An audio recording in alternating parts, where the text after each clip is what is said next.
Good morning, everybody. Welcome back to another episode of The Market Open. We are live. It is Thursday, May 21st, and we are here and live. We have so much to talk about today. I know every day I say we have so much to talk about, but like legit today, we have so much to get into. Obviously, we had Nvidia earnings last night. We'll be talking about that and analyzing it. I didn't know we would get the SpaceX S1 last night. And we got it, quite frankly, when Jensen was talking on the call. So there are a lot of things to dive into in regards to the biggest IPO on the planet that's going to be happening in a couple of, at this point, weeks. And so we'll be talking about that. S&P down about 0.35%. You got a few macro things that might be a little concerning to the S&P. Obviously, Nvidia crushed it, and the rest of the semiconductor names, especially your CPU names like an ARM that are up 2.3%. are getting some love based on what Nvidia said, which was the entire focus of their call, quite frankly, CPUs in an agentic world. So we'll be talking about that. Intuit down 15%. I don't think this should be down 15%. I thought that earnings were relatively okay to, triple beat. I don't know why it should be down 15%. But you have some new updates from Anthropic and Openai that look like they are ready to go public. And I think the fear, once again, of these companies being the software SaaS killers is why Intuit right here is down 15%. Rocket Lab down 7% on some dilution. We'll talk about that. AMD's down 3%. I mean, overall, you got a lot of different names that are moving up or down based on different narratives. The majority of them still down because the king is down. Nvidia right here down about 0.6%. Not that much. The implied move from the options market was 7%, which would be about $600 billion. You didn't get that. You didn't get that. You didn't get a massive move up or down. And maybe when the market opens, we'll see what happens. Every Nvidia earnings so far over the past basically year and a half, you had a downside move of at least 8%. Last quarter's was the ugliest. It went from like 200 to 180 in the same day, but we're not seeing that yet. So when the market opens, we'll kind of see how this ends up playing out. And then we'll keep going from there. We got an AMD $10 billion investment partnership with Taiwan that we'll talk about. We got quantum stocks that are going to the moon because the US government is putting about $100 million into each of them, $2 billion in total. So we will talk about that. Just so many different headlines going back and forth, and a lot of that affecting the broader equity markets. I was not live yesterday for the market open. We were doing an interview for Basis Points. It will be out tomorrow. I think you guys will enjoy that interview. It went really well, in my opinion, and I think you guys will enjoy it. It is a CEO of a company that a lot of you guys know, and their schedule only had 10:30 to 11:30 available, so I think you guys will enjoy it. It should be a fun one. But we're here. We're live. Got a lot to talk about. Got a lot to get into. And we're going to keep doing what you have to do. Did you get mad at Steve this time? I did not get mad at Steve this time, but Steve was hilarious yesterday on the pod. Like, the cool thing about the pod is I feel like, this is like, I think our second CEO. They're like, they feel relaxed, right? So they're, he was cursing, he was having fun, he was laughing. Like, it wasn't a formal interview. It was just more of a conversation. There were some hard questions there, but I think the questions were respected given, they felt that they were in a good environment. So hopefully you guys will enjoy it. All right, let's get into it. Good morning, good morning, good morning. Thank you, everybody, for being here. Let's start off with Nvidia. Let's start off with, we'll talk about the Jeff Bezos interview as well. There was so much news last morning that I was kind of sad I wasn't live because I was like, there was so much to cover. And so I was kind of annoyed of it as well, but we're going to cover all of that today and get through it on this show. Jose will be on at 10:30 as well, so we'll get his thoughts on Nvidia earnings, but we will definitely talk about some of what Jeff Bezos said because that went pretty viral. Nvidia, they crushed it. The concern of them crushing it is not that they weren't going to crush it because they obviously crushed it. The broader concern is how much market cap is the market going to actually give Nvidia, given if they were to be trading at a reasonable multiple for their rate of growth, which is now almost approaching triple digits, they would be almost 15, 20% of the S&P. Right now, they're 8% of the S&P. And can we be this concentrated? I don't know. Should we be this concentrated given Nvidia is the reason for this entire AI revolution? Probably. But it seems like, at least in the pre-market, the market's not ready to give that type of momentum. Revenue, $81.6 billion, 85% year over year. Nvidia and Palantir, both companies growing 85%. It's pretty incredible. Nvidia obviously had a much higher base. But it's wild at that base to be able to grow 85%. Data center revenue, $75.2 billion. They announced a new $80 billion share buyback. EPS of 187, up 135% year over year. Gross margins of 75%. Last year, this time, their gross margins were not 75%. They were 60%. Jensen promised he would get it back up to 75, and he delivered. it's at 75. They're guiding for 92 billion in revenue in Q2. Let's say they beat that and they do 94 billion. They will be growing officially triple digits in Q2 if that happens, which I have a funny feeling that's probably going to happen. And then they increased their dividend by 2,500%, 1 cent to 25 cents. And I know people are making fun of the dividend, but dude, the penny was kind of embarrassing. 25 cents is like, I know given where the stock is, it's not a massive dividend yield, but if you have a ton of Nvidia, 25 cents adds up. Within 4 shares, you're at $1, versus where you needed 100 shares to get $1 before of dividends. So I actually thought that was a pretty interesting part of it. And the bear case is they're maturing and they need to give back money to shareholders because they're not investing in growth. The bull case is no, they're giving back to shareholders and they're reaccelerating growth, which is kind of where I go towards in terms of not only are they saying, hey, we can give back shareholders a reason to buy the stock in the context of the dividend, but we're accelerating our growth. And quite frankly, they've made all these investments in all these smaller companies. They probably don't want to do that anymore. They've uplifted the entire ecosystem with Nebius and CoreWeave and Lumentum and Coherence and all these investments they've made. They probably will do some more, but they don't have to be doing that since a lot of these companies now are more sustainable just by NVIDIA's purchase orders by themselves, to be honest. And they can give that money back to shareholders, which I think is also a really good thing. Jensen, once again, the build out of AI factories, the largest infrastructure expansion in human history, is accelerating at extraordinary speed. Agentic AI has arrived, doing productive work, generating real value and scaling rapidly across companies and industries. NVIDIA is positioned at the center of this transformation as the only platform that runs in every cloud. A couple other stats from NVIDIA earnings that I thought were really important. You didn't have any China revenue. Jensen once again affirmed that you shouldn't expect any China revenue. So all of this growth, all of the growth that they're guiding for is without China. They are switching how they modeled the business. So they're not going to be doing automotive, gaming, compute, data center. They're kind of doing it in edge compute and then overall data centers. And so that's kind of the two parts of their business that they're valuing the company on. And I think the other big thing from the earnings call was that they talked a lot about CPUs. Why? Because Intel is ushering in this era of CPUs in a much more meaningful way. And so I think Jensen spent a decent chunk of his time talking more about why CPUs are relevant, why Vera, which is the CPU part of the GPU of the overall GPU of Vera, Rubin's the GPU, Vera's the CPU. Jensen said we have visibility into 20 billion of sales just for Vera alone, making them one of the largest CPU vendors in the entire world, which is something the street really wants to hear, because the reason AMD, ARM, and Intel have been getting this premium is because of agents needing more CPUs.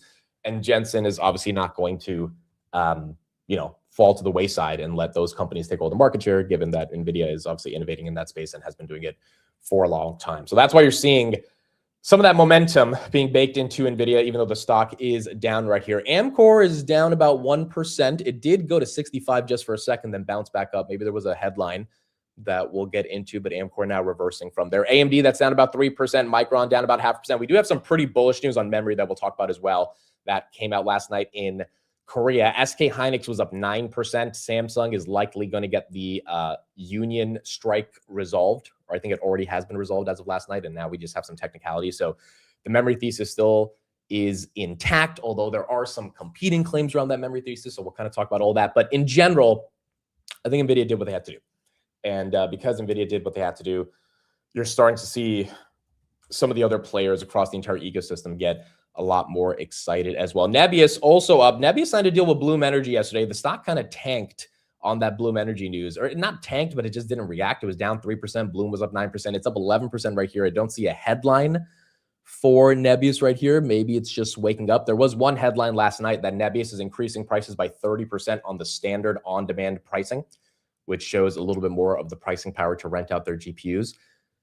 But that might be the only headline. The Bloom Energy stuff, again, last night, I think was not talked about as much. You got Nebius right there, 11%. The street did ask Jensen about these neoclouds, and he didn't really mention any of them by name, but he did say they are super, super important to the story of NVIDIA and being able to accelerate compute. They asked him about CapEx, and Jensen once again said, I think by 2030, the hyperscalers will be spending 3 to 4 trillion on CapEx. And I think the broader debate now, with the AI thesis is that CapEx story actually going to be spent in the way that it is? And based on all the updates we got from Google's I.O. event, it does seem likely that CapEx will continue to grow if the quadrillions of tokens turn into a name to describe a number that I don't even think exists. I don't know what's after quadrillion, but whatever is after that. And then after that, if the token scale of exponential growth that we're on continues to increase, you're going to need more compute. It's kind of black or white. Like you either need more compute or you don't. And if you need more compute, then obviously there's more demand for semiconductors, more demand for Nvidia, and that's where Nvidia's market share continues to go up. All of the street analysts increased their price targets. Literally all of them. Even the biggest bear, Seaport Research, increased his target from 140 to 180. He had a $100 price target a couple months ago. Baird came out with a $500 price target. Evercore 352 to 413. Melius Research 413. Bank of America 350. Benchmark 335. Raymond James 330. Wedbush 330. Bernstein 315. I mean, pretty much everyone is in the very high 200s or mid 300s, and then the most bullish in the low 400s on this stock, because they're just saying if they continue this type of growth and continue the execution on the acceleration of that growth, it becomes inevitable that Nvidia probably is going to be re-rating higher. Here's what Jensen had to say yesterday when he was asked about how investors should think about the China business. We put all of our guidance, all of our numbers, all the expectations that I've set with all of our analysts and investors to invest nothing, to expect nothing. And so that's my expectation. The demand in China is quite large, just as the demand for AI is quite significant here. It's quite significant there. They have indigenous companies. Huawei is very, very strong. They had a record year. They'll likely, very likely, have an extraordinary year coming up. And their local ecosystem of chip companies are doing quite well because we've evacuated that market. We've really largely conceded that market to them. And so I think that the Chinese government, I think, has rightfully would like to protect their local companies. And on the other hand, they also would like the world to know that China is an open market. And so somewhere between the desire to protect the local companies, which is understandable, and the desire to open up China for the world to invest in and participate in, which is a very much larger goal, in my opinion. The tension between those two desires ultimately will get worked out over time. In the meantime, we're very clear that we would be more than delighted to serve the market. We have a lot of customers there. We have a lot of partners there, and we've been there for 30 years, and we'd be more than joyed and honored to serve that marketplace. But at the moment, for all of our investors here and all the investors around the world, I would like to ask to expect nothing and let things work out in its own due time. So the fact that they're going to grow 90% or 100% and do 92 billion, and they're not getting any China revenue. China is like a massive, massive market, right? 50 billion TAM annually is pretty impressive. Like, I get the stock's not moving right here for Nvidia just because at the end of the day, the stock has moved a lot from the lows in March. But my goodness, dude, when you really look at it from a first principles perspective on how they're able to get this growth, it is just unbelievable. And that's what you got on the quarter. Now, hopefully when the market opens, we're going to see how the street reacts. Put in the chat, what do you think? If it's going to be more to the downside or upside. If it goes down, then it would be in line with everything that's happened in NVIDIA's history over the past year and a half. And if that does happen, I think all the semis are going down today. I don't think anyone's going to be saved. I kind of think it could flip really easily if the market just looks at the numbers and is like, hey, yeah, they probably deserve to be closer to 250, but it's a $5.5 trillion company. And so I just don't know with bond yields where they are, oil where it is, which we had some good macro news last night that got oil to come down below 100. Now it's back above 100 in the pre-market. And we'll talk about what Trump said around Iran. And, there's still a 10-year at 4.6, but it does feel like before July 4th, Trump wants to get rid of this Iran situation, which means if he does and oil really does come down meaningfully, then maybe there's a world where you actually see some momentum on stock prices in general and the macro overhang that's gone. But we're going to have to see over the next couple of months what happens. Is Microsoft getting a pump? Are we? Microsoft, that's up 2%. That's got to be a headline. Let's see what we have for Mr. Microsoft, which has kind of been stuck this whole year. Again, Nebius and Bloom Energy partnered on AI infrastructure, 328 megawatts of capacity to be operational this year. I don't see any Microsoft headlines yet. I don't know if that was a random pump or if that was not, but it did go green. Yeah, I see nothing. I see nothing unless something's coming out really soon. I see nothing right there on Microsoft. No, this is not it. No, that's not that. That's not it. All right, we'll keep up with Microsoft and see what's going on there. But right now, don't see the headline. Let's do a couple of other headlines before we get into SpaceX, because that's a big one. AMD, they announced a $10 billion investment in Taiwan. So you got Lisa Su saying we are pledging $10 billion across Taiwan's ecosystem to scale advanced packaging to accelerate next-gen AI infrastructure. So AMD continuing to put in more money into Taiwan, which is obviously very important given TSMC is incredibly relevant when it comes to the overall ecosystem for making chips. You had this headline, which, you know, this was talked about last year. Nothing happened. And today was the day where something happened. The U.S. is awarding $2 billion to 9 quantum companies and taking equity stakes. They're giving $1 billion to IBM. That's up 7%. GFS, $375 million.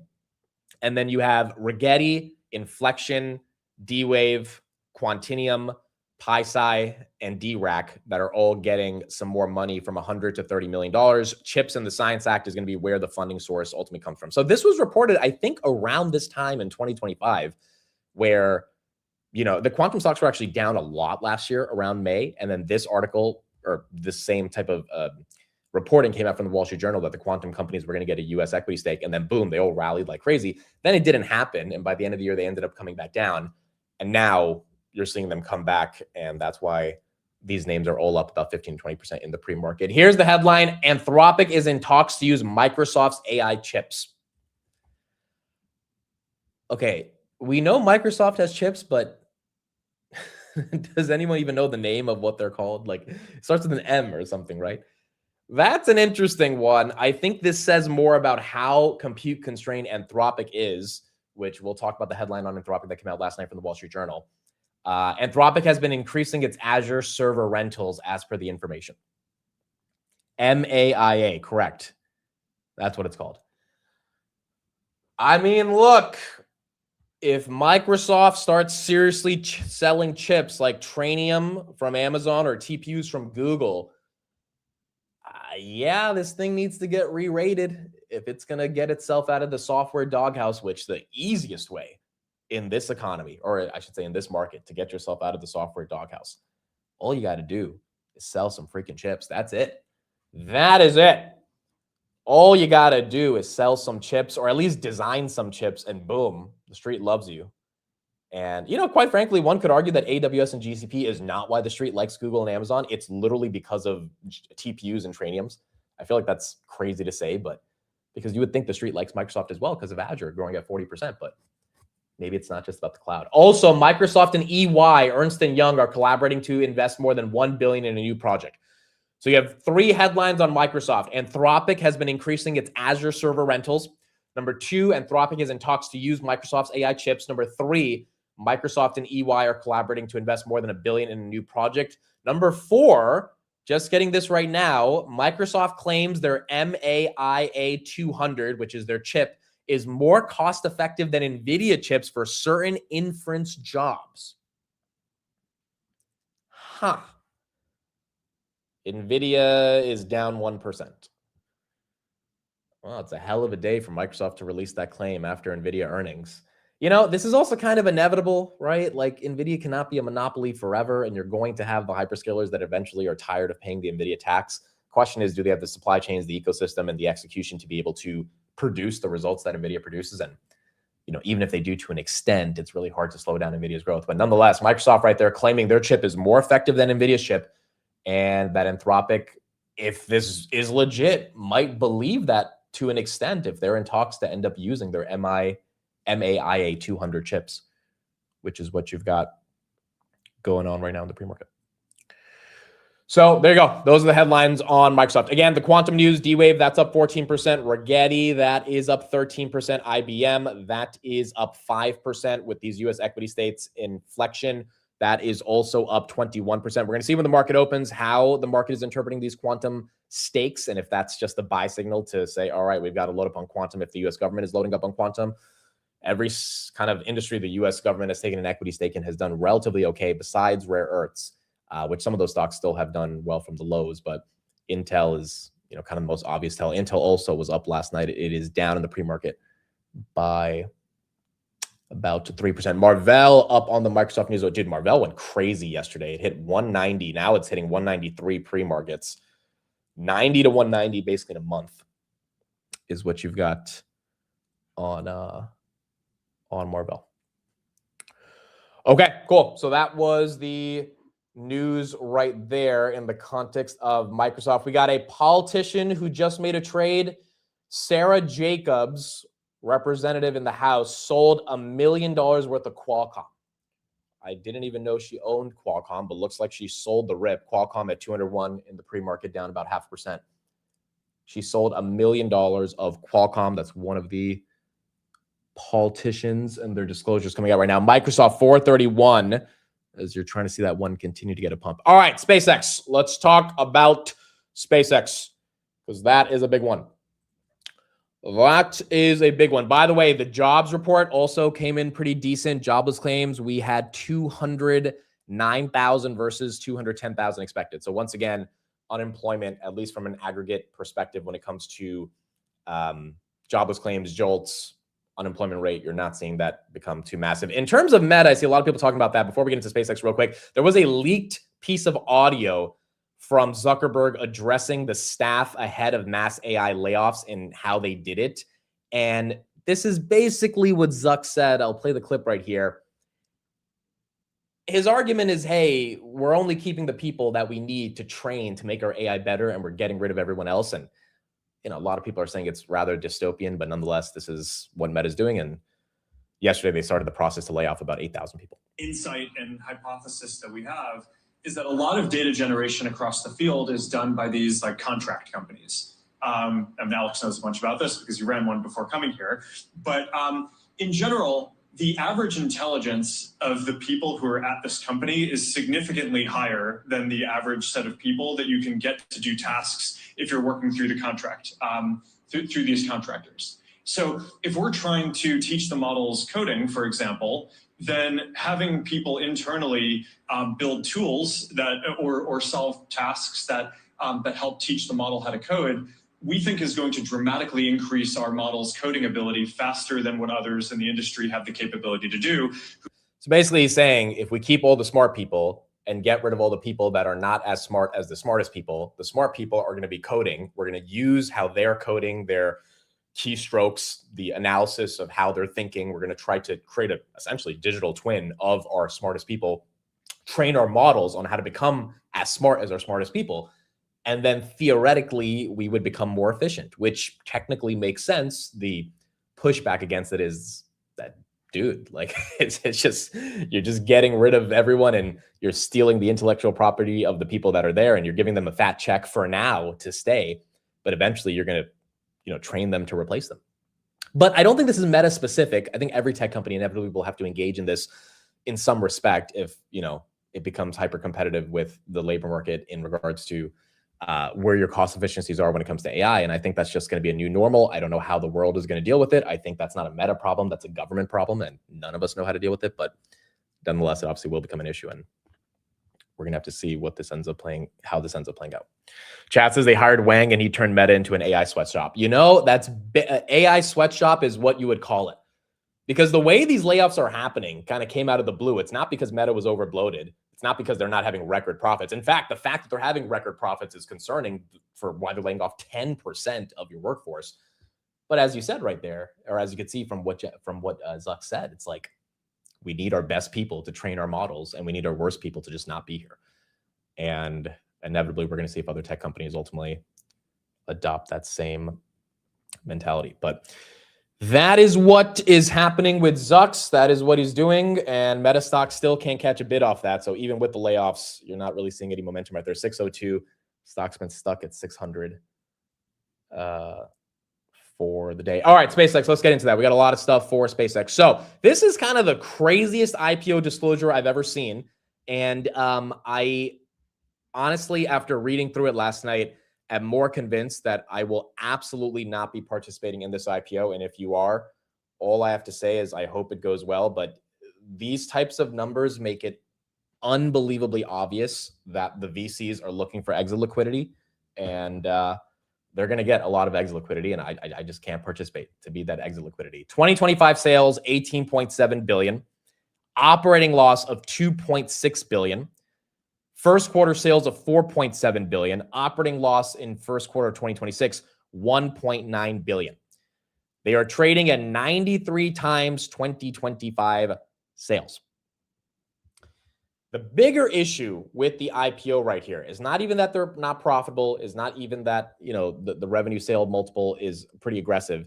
It's that it's almost like SpaceX is desperately trying to find angles to get this IPO to make sense. So for example, Anthropic, based on that new Anthropic NeoCloud deal that they did with SpaceX, is going to start paying them $1.25 billion a month to use its data centers through 2029.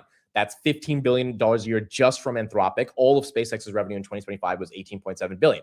So this deal that they signed literally a week ago, a month before the company is going to go public, which is now going to add $15 billion a year of revenue just from Anthropic paying to be able to use their data centers, is part of the story on why the underwriters are saying you should buy SpaceX.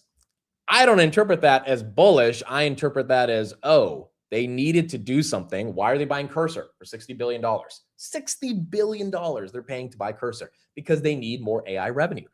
The NeoCloud, they need more AI revenue, even if that revenue is not necessarily profitable because it took a lot of money to set up those data centers, and to actually run those data centers is not necessarily going to put them in the best operating margins. Starlink is doing very well. You got a lot of subscribers there. It's doing tons of revenue. It's not doing enough revenue, I think, to justify a $2 trillion company. So you're looking at these SpaceX disclosures and you're just wondering, wait a second, how do I really think I'm going to get a return on this? Elon Musk will be the CEO, the CTO, and the executive chair of the board. By the way, the board is not an independent board. The board is because it's a majority owned company, a general board of directors, which means you don't really need different people with different opinions on the board and, having a traditional board that a regular company would have. You just have a board that Elon has control over. How much control does Elon have? 85% of the voting shares Elon controls.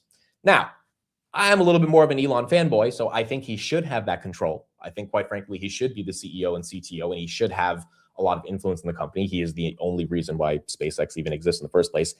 But the valuation you're paying for someone who has that much control and for the revenue streams that feel very limited, at least right now in the short term, long term, it's probably going to grow exponentially. But in the short term right now is $2 trillion. What you want to pay for the types of revenue you're getting, revenue that's not even profitable. I can't buy this. There's no way I would be able to sleep at night being someone's liquidity on this, especially when all the VCs. I mean, Peter Thiel himself and Founders Fund is going to put out is going to get in about $80 billion from their SpaceX investments from 15 years ago. Those are the people that are dumping these shares on whoever else is buying it. And SpaceX is very happy to give retail a share of these shares because they need someone to buy it. And at the end of the day, for it to be successful, people have to buy and hold. So I am not sure who thinks the valuation on any of this stuff makes sense. I feel like it's very toppy for them to be putting it out at these levels, even though SpaceX is an incredible company. But I also think that this is one of those companies where maybe valuation should be ignored, just like a variety of other companies that are out there that are super generational. It's just, you could say Tesla valuation should be ignored. And then in the past 5 years, Tesla's done nothing if you bought it at 414, right? You would have had to really DCA for you to even have any chance of breaking even. So yeah, valuation doesn't matter a lot of the times, but also remember, before Tesla got to $414 in 2021, it was at $50 in 2018. So if you got in when it was about to take off, when it was a $50 billion company, you did really well. But SpaceX, you're investing at $2 trillion, which means it's got to go to what, $3-4 trillion for it to really make sense as an investment. And I just think that's if they're barely letting Nvidia hold on to $5 trillion, and Nvidia's freaking going to do $200 billion of net income this year. SpaceX just lost $5 billion last year. I don't know what math is going to make sense to make SpaceX get to the premium that it needs to get to. Having said that, the levered SpaceX ETFs, the institutional investors that will tout that it's the greatest thing in the world and they will put their money in for the short time being before they get their lockup here, all of these different things that are out there, the space theme in general, Golden Dome, SpaceX is going to be a contractor. There's probably going to be a lot of qualitative things to get people excited about SpaceX, and it's probably going to pump. It is an incredible company when you really look at how they've grown, but then you just look at the valuation they're slapping on this thing and you're like, all right, this is a bit aggressive. S&P 500 right there, down about 0.4%. in the pre-market as well. So that is what you've got that is what you've got for SpaceX. Let me know in the chat if anyone will be buying it. I think, by the way, that's why Rocket Lab has had that massive run, almost to 140. The reason Rocket Lab's down right here is because they diluted by $3 billion. This was really smart by Rocket Lab yesterday. It was really smart. I mean, the stock's trading at $135. Like, it's trading at almost an $80 billion market cap. There is no reason Rocket Lab should not be raising money. If people are willing to buy the stock at these elevated levels, up 60% in, sorry, not 60%, 80% in less than 2 weeks. Yeah, like you should probably dump some shares and collect some capital. And, you know, Rocket Lab's a capital intensive business. They should be able to do something with the share price being this high. So they diluted by $3 billion. The stock is down a mere 7%. I mean, it's up literally 80% in less than 2 weeks and is down 7%, which means there was enough demand to swallow up those $3 billion of shares, and the market didn't care. I think if SpaceX does go up to 3-4 trillion and it does get that massive, massive move, I think Rocket Lab and ASTS are absolutely going to go to the moon with it. But this IPO is going to be super important to see if the liquidity can support that level of momentum. And again, I agree with all the arguments around why commercial space and the TAM is amazing. All of that makes sense. The problem is the valuation. And maybe the valuation doesn't matter, but it is just really tough to justify $2 trillion. At some point, people have to, engage with that valuation making sense. And when it's a public company, when it's private, the valuation keeps going up every month. When Anthropic and Openai actually go public, which let's get into that topic because we had some updates on that yesterday. The street's going to judge if these things deserve to be worth where they're trading at in the private markets. And if they're not, then the stocks are just going to go down and someone's going to be holding the bag.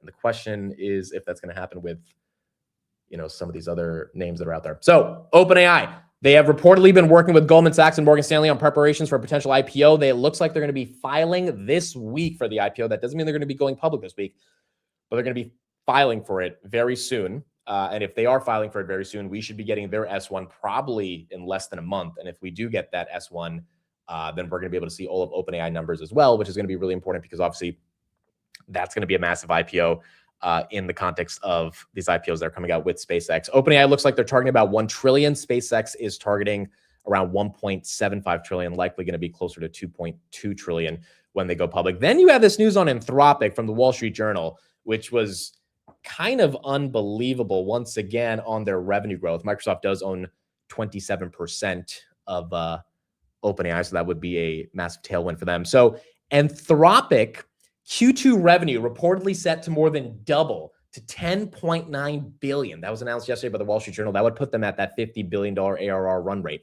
which would be incredible. Operating profit expected at $559 million, which is a shift from last year where they were not profitable, or at least investors didn't expect they would be profitable by 2028. And one caveat to this story is that Anthropic may not remain profitable for the full year as compute spending ramps and the operating profit figure excludes stock-based compensation. So they likely won't be profitable. But the fact is, they are getting ready for the IPO as well. That's why you're seeing these numbers get leaked. I wonder how our current stock market is going to be able to handle a 1 trillion IPO for OpenAI, probably a 1.5 trillion for Anthropic, and then a $2 trillion for SpaceX. I mean, that's trillions of dollars being allocated. It has to come from somewhere. And, even if it were to come off the sidelines, I don't know how much money would be willing to come off the sidelines to take that type of a risk, where most of that money on the sidelines wants to get a risk-free return in treasuries or bonds. Where's that money coming from? And is that money sustainably going to be stuck in those names when they do go public? And, then you have Meta, Microsoft, Amazon, Google, Tesla, SpaceX, Anthropic, OpenAI, Nvidia, TSM, Micron, all of your AI set. You have so many names that are going to be competing for liquidity from this AI trade, a lot of it competing from retail. How is the street going to handle that? Maybe it's going to handle it in the most abundant way we've ever imagined. And it's just going to be one of the greatest times to be an investor in history, which I think there's a world in which that happens. And we've kind of seen that thesis play out over the past 4 years. But maybe also there's going to have to be some tough decisions that get made. And those decisions obviously are going to lead some liquidity coming out from different assets. And that's what we got. 4 to 5 trillion in new IPOs. That is correct. We are going to see how the market ultimately is able to interpret it. Iran, let's cover that real quick before we get to some other stories. Trump said we are very close to a deal yesterday. I know he's been saying that for the past 2 months.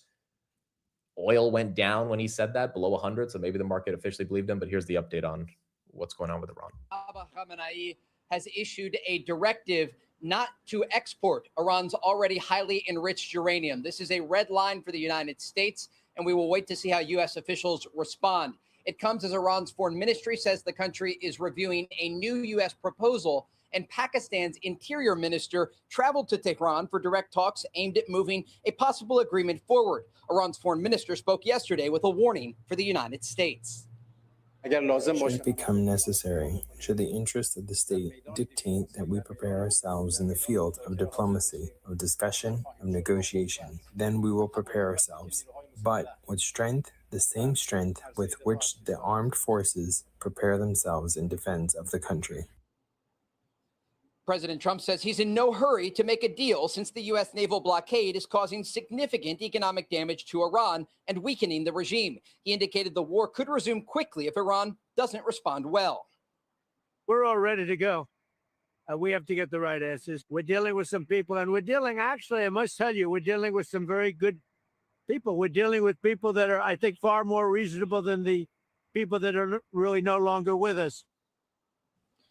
With a focus on Iran's nuclear program and the Strait of Hormuz, the Islamic Republic recently created what they call the Persian Gulf Strait Authority to force vessels to coordinate directly with Iran in order to pass through the strait. But today, the question is about Iran's highly enriched uranium. And remember, to understand the process here, you have uranium ore that is mined from the ground. It's turned into yellow cake through a chemical reaction and then into hexafluoride gas. And they spin that gas very rapidly in centrifuges, with the heavier particles going to the outside and the lighter ones stay on the inside. And this is how they increase the purity. They repeat this process over and over. Iran has already done this to 60% purity. And the concern here for the United States and President Trump is that they're just days away from creating weapons-grade material that could be used in a nuclear bomb.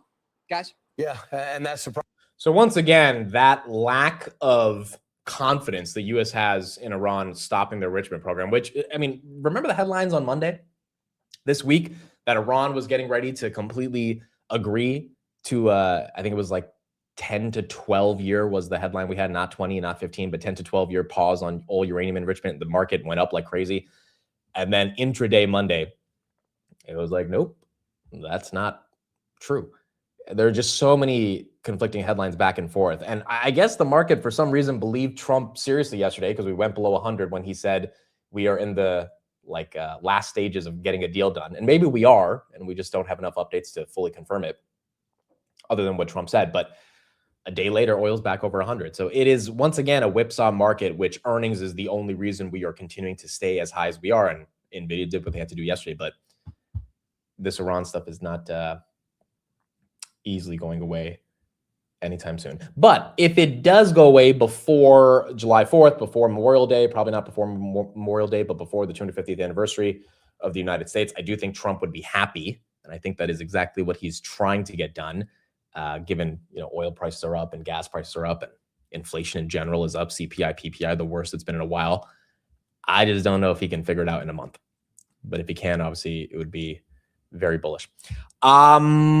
Korea. So you got a lot of random stuff happening in Korea, and I'll explain why. The bullish part, there's a bullish and bearish part. The bullish part is the memory stocks are going crazy. Samsung was up 8% yesterday. SK Hynix was up 11%.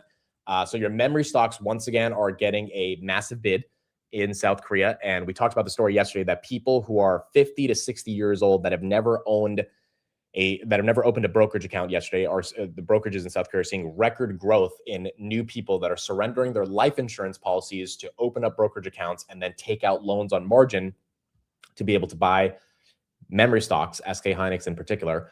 And it's a little scary, but it's also like, well, if the memory stocks are going to keep going up, then maybe it's going to be the right decision. But nonetheless, if there's any level of massive downturn, it's going to get a little ugly. The other crazy news we had from Korea yesterday, and this is a real story. I didn't believe it, when it came out, but when I checked it, it was real.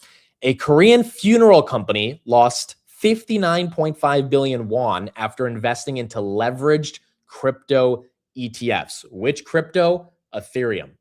They invested 59.5 billion and they're down 83%. The worst part was the money was not theirs. It was customer funeral prepayments. When you see stuff like this, once again, it's a little scary. It's a little scary because there is so much euphoria that you've got funeral homes in Korea that are like, well, instead of putting our money into Korean bonds, which would be the responsible thing to do. We're going to throw it into leveraged crypto ETFs and see what happens. And obviously, if crypto turns, then it turns down. So, yeah, people did say Tom Lee's Korean. And so these Korean funeral homes are like, hey, well, he's Korean and he says it's going to go up. So it's crazy, dude. It is absolutely crazy, some of the euphoria we're seeing here. But then you look at Nvidia's earnings and you're like, okay, like maybe crypto's not going to do well, but like the whole market can't be hurt because it's freaking AI that's leading the entire story. And so I think, once again, you're in a weird spot in this market. And if you bought any of these names in the March lows, I think you kind of sit back and let the story play out. There's not a massive reason to sell unless you personally want to take profits or you're just getting a little fearful, and there's always ways to hedge. But if you're net new buying a lot of these stocks, that's what's a bit more scary to me. That's some of the stuff that I can't sell. Like even at 220 on Nvidia, I'm not buying it. Should it be worth 250? 100%. But like the risk reward of buying it right now just feels a little bit aggressive, and that's why it's hard to be super excited about it. By the way, there are plenty of stats that came out yesterday about Morgan Stanley's projection on Vera Rubin and how much the input costs are going to increase on Vera Rubin. And this is where you get super bullish memory. So take a look at this projection from Morgan Stanley, not confirmed, but this is what they're thinking.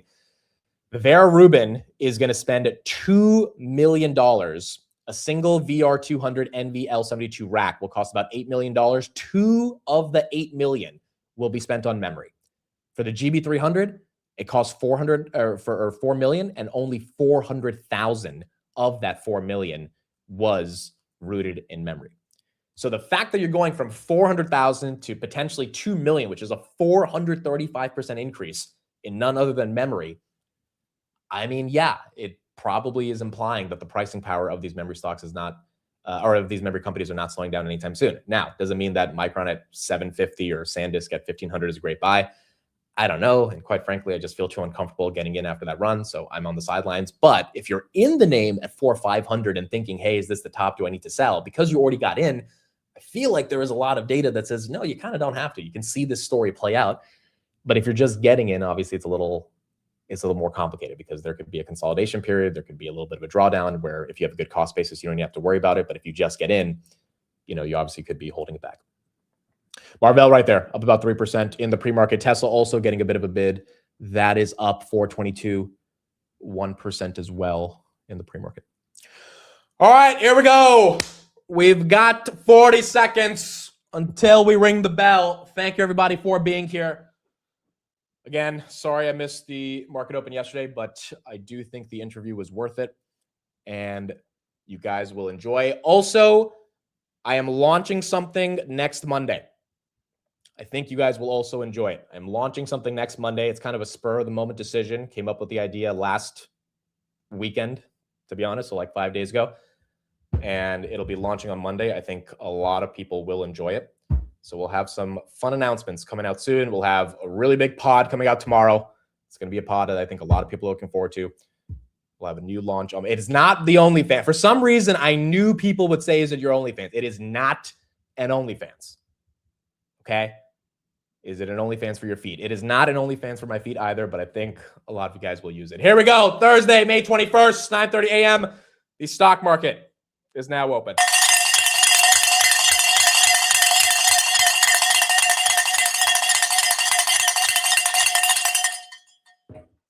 All right, wake your ass up. Let's see how the market interprets Nvidia.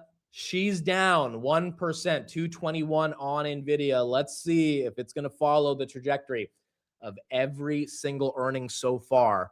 Are we going down or are we staying up? Nvidia right there, 221. Meta, even after firing employees, drops below 600. The street just does not like this company. Meta is now trading at 17 times forward earnings. You talk about a stock that's hated, and, most investment philosophies say buy quality companies when they're hated. I don't know if Meta is going to be one of those situations. I think it inevitably will be, but right now, obviously the market hates it. $5.99, that's down about 1%. Intel, that's down 1%. Rigetti, that's up 12 on the quantum announcements. D-Wave, that's up 14. Nebius, that's up 9 with their Bloom Energy partnership. Amcor, that is down 2%. Micron, that goes up 1%. S&P 500 is down. Interesting. So the S&P's down, Intel's down, Meta's down, Qualcomm's down 0.5%. Nvidia basically flat. It was down 1%. Now it's down 0.5%.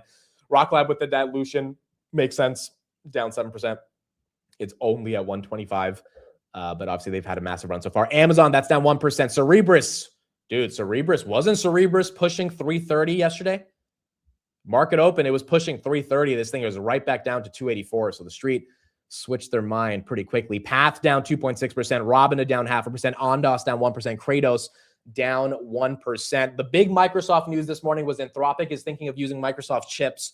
Microsoft did pump to about 432. It is now basically flat. I mean, it's at 423. It's up a little bit, but not up like it was in the pre-market. Marvell right there, 188. You got a red candle coming in. INFQ inflection, that's up 25% on these announcements for quantum investments from the United States. ENS, great earnings yesterday. Great earnings. Another energy play. We did an Equity Edge episode on this with Stock Talk back in like November of last year when it was at about 120. 241 right there, up 12.6%. These smaller names that are going to be super important to actually building up energy infrastructure, which seems to be the next bottleneck. And it's not really the next bottleneck. Everyone knows energy is a bottleneck, but I think more people are paying attention to it. That stock getting some love right there. They had a double beat on the top and the bottom, 12.4% as that's green. T1 Energy exploded yesterday. It's down 3% right here, but there was a short report that made it fall to 620, jumped up all the way to 970 yesterday. The Leopold guy bought, I think, 10 million shares of this stock. So that put it on people's radar. And you do have some short reports, but it did bounce back yesterday. Zeta, that's down 3%. The bot ETF, that's down 3%. ServiceNow went from 110 to 99 again. It is unbelievable that these software names for a millisecond will get a pump. And like a real pump, 90 to 110 is a real pump. And then they'll just give all of it away the next day. I mean, it is absolutely incredible. ASTS back to 90. Nvidia turns green. Nvidia turns green. Palantir also showing a little bit of green. You would think Palantir would be down if some of the software stocks are down, but Palantir is going up. So nice to see Palantir and Nvidia both flip green. Let's see if Nvidia can hold on to this green, 224.50. I think it got to 225 last night. And then it came back down to like the 219s. Oracle 190. That is up a little. ARM is up 7. This is interesting. NVIDIA said a lot of bullish stuff about CPUs. ARM gets a lot of money off licenses and royalties off the patents that they have basically a monopoly on. And I would imagine the street's interpreting that NVIDIA's push on CPUs is going to give ARM a lot of money just based on those royalties. Now, does it deserve to be trading at this type of a level? I don't know, especially because their call on the quarter 2 weeks ago wasn't that exciting. They didn't really change their growth projections as much as they did back in January, so it was kind of baked in news. But I mean, CPUs, if that's the story, AMD, Intel, ARM, I would imagine all of them catch a bid. AMD still red on the day. Intel still red as well. It's it is weird that ARM's the one that's getting the love in the CPU space. There's got to be a more specific reason for that. But ARM right there, 276, as that continues to flip up green. Why is quantum up? The United States government is investing $100 million into like 7 different companies and $1 billion into IBM. And that is why the quantum names are getting some love. IBM right there, 234, that's up 4.3%. NVIDIA, are we getting the spike? There it is. There's the spike. Okay, I don't want to trust it yet. I want to clear 230 before I think traders are actually going to give a bullish result after those. The fact that it's not dumping after earnings, quite frankly, is already bullish, if we're being honest. The fact that it's not completely dumping, so even if it goes flat today, I would be impressed. But so far, the market is at least not upset with those numbers. Nebius 213, again, the Bloom Energy Partnership, which came out yesterday. So the market ignored it yesterday for Nebius. Maybe the market's not ignoring it today. That's up 10.89%. They did increase some of their on-demand GPU licensing costs by 30%. Maybe that's also what the market's liking. But 212, it was at 230, fell all the way to 185, right back to 213 is what you have for Nebius. So far, you buy the dip, you get rewarded. So far, Micron 650, now it's 737. You buy the dip, you get rewarded. Oil continues to spike up. We were at 100 to 102 as soon as the market opened. Brent's at 108. So we're right back to where we were before Trump took oil down to like 97 yesterday when he said that we have a deal coming. S&P is 738. S&P's down. Interesting. S&P's down. Nvidia's up. Micron's up. Palantir's up. So you have some of the other Mag 7s that are taking the S&P down. Google, I think the entire Google I.O. event was priced in. I just think Google at 4.7 trillion. The market was like, okay, the I.O. event was cool, but it was not enough to really take it up another level, which is fair. I mean, Google's had an incredible run, so consolidating at all-time highs is not crazy. Tesla 424, that's green. I still don't think the glasses thing they introduced was that exciting. The Omni model and Gemini 3.5 was really cool to see. The glasses stuff, I don't know if that's going to be their next big thing. Keysight, that's down about 1.8%. Software, are we down? ServiceNow is down 4. CRM is down 4. Adobe is down 4. All your software names getting hit again. Arista's up 3. This one got hit pretty hard after earnings, but that's green.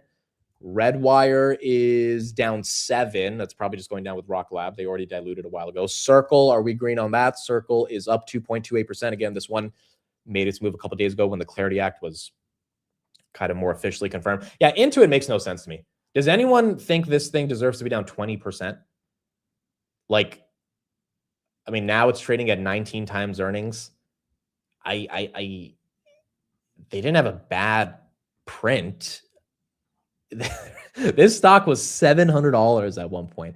It got up to, $800 back in July of 2025. Like, okay, it probably didn't deserve to be 800. But you see these candles right here. Then it went from 650 to 500 in January, then 500 to 400 in February, and now basically 400 to 300 in May. I mean, I'm not an Intuit investor. This is one of the software names that obviously I think a lot of people felt could be commoditized by just like doing your taxes with Claude or something, but they grew. Well, one thing for Intuit, which might be getting the street to be upset, is they laid off 17% of their employees, which you would think the street would be happy about that because there's less costs. But it's also kind of, I think, from a sign of weakness, which is that they know that they're bloated because AI is replacing so many parts of their core business that they just don't need all these people. And so they're kind of admitting that AI is having an impact on them with these layoffs, which might be interpreted more as bearish than bullish. Bank of America, that's down as well. JP Morgan, that's down. The banks are down. And that could be why you're taking a hit. ELF, their earnings we barely covered yesterday, but it is flat, up a little bit right here, 40 cents. This stock's been down for a while. ELF, Urban Outfitters, all of these companies yesterday, good earnings, but stocks didn't reflect it. I guess somewhat positive read on the consumer. Given, people are still shopping for makeup and hoodies and stuff like that, but not enough to get the stocks to be moving. Trump is expected to sign an executive order on AI and cybersecurity today. 2 sources familiar with the matter told Reuters. Jensen and Elon might be present while he signs the executive order. Wow. If Jensen and Elon are in the Oval Office with Donnie T, that would be quite exciting. We haven't seen that in a while. That would also be probably an important executive order if he's actually signing it with those CEOs. IREN, that's up 4%. CoreWeave, that is up 3%. And Microsoft goes red. And Nvidia goes red. Yeah, you can't trust some of these spikes after Nvidia earnings. Got to be a little careful to see if the street's actually going to give it some love here. I feel like 230, maybe it's in the clear right now. People are still waiting for it. Nebius again up 10%. Is Bitcoin dumping? Bitcoin is, 78 to 76.8. Again. Honestly, IBIT has to be one of the best names in the market to do covered calls on. It just stays within a range. IBIT and SoFi, I think, would be your best names right here, where you can milk the premium because there are still people that are buying calls on them weekly, even if the premiums are not as aggressive as like a Nebius. But you also don't have to worry about Nebius ripping your face off if it goes up or bag holding if it goes down a lot. I mean, Nebius was at 185 2 days ago, right? So those types of swings kind of suck for covered calls, even though the premiums are good. But the flatness of some of the other ones are not horrible. Microsoft losing 420. Losing 420. There's no premium so far. There's definitely premium still, okay? Whenever people say there's no premium, there's definitely So let's just do the math, right? SoFi next week, let's say you sell an at the money call on what, May 29th at $16. You're getting 28 cents a share. You're paying $15.52. So $28 divided by 15.52. Dude, that's 1.8% in a week. That's 1.8% in a week. Times 4, that's freaking 7% in a month.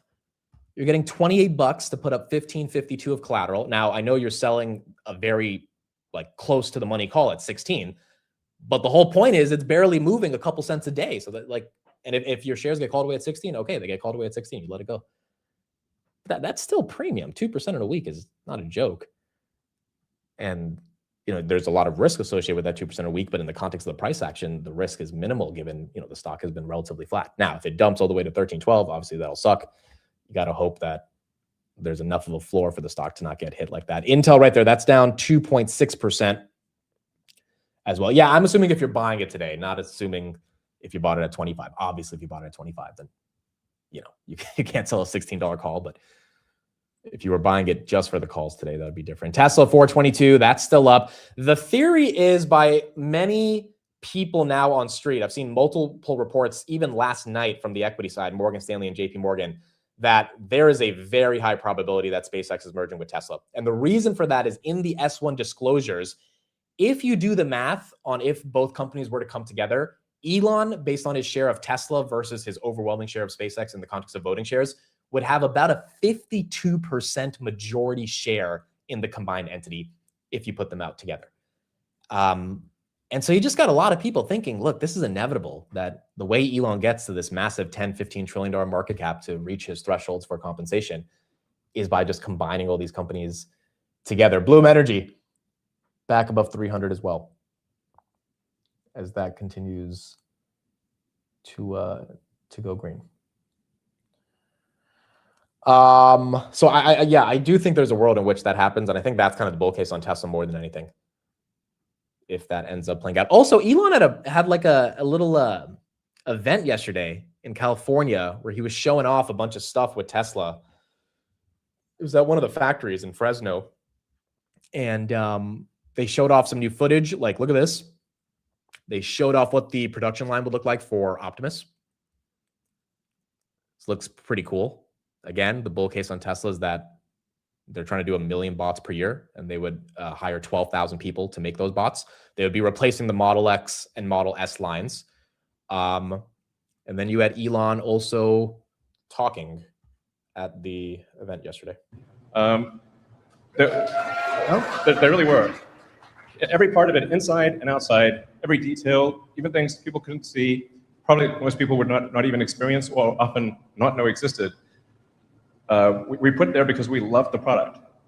And I think that's at the heart of any great product.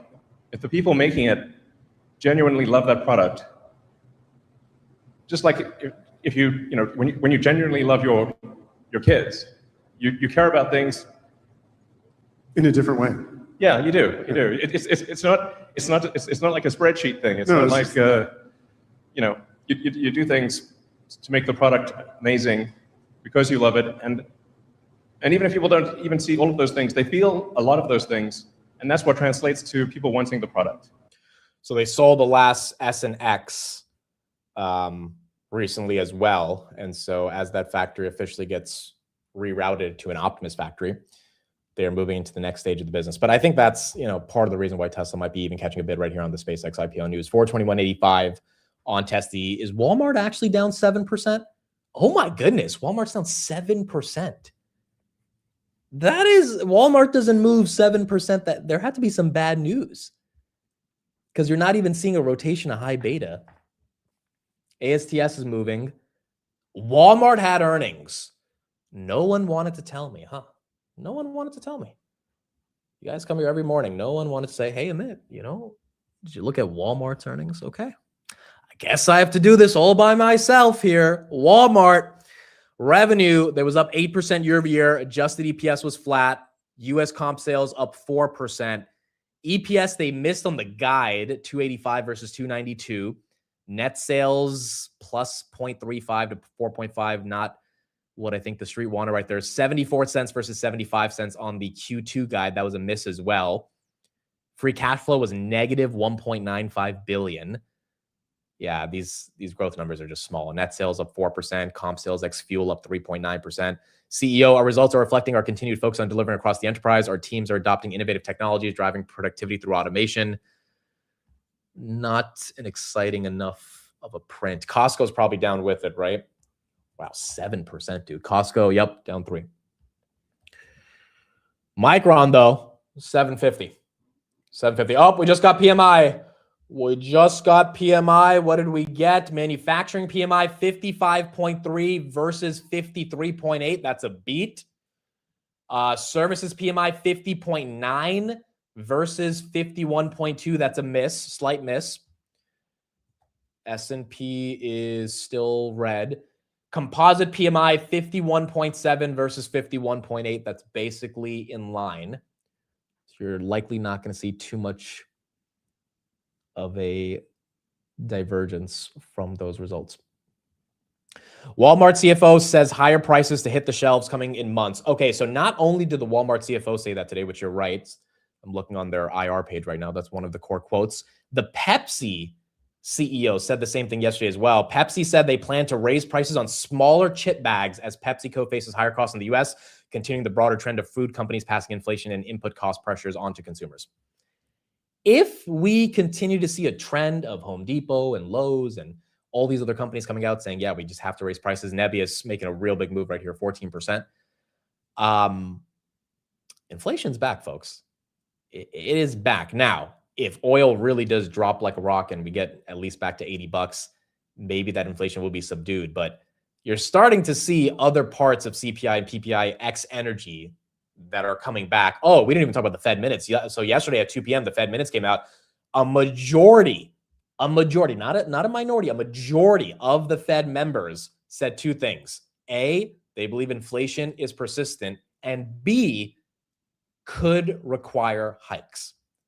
Now, they're anonymous. You don't know which one said it, but the point is a majority of them agree out of the 12 members that a hike should be at least discussed, which means a cut is completely off the table unless oil really does drop like 30, 40% anytime soon, which is probably not happening.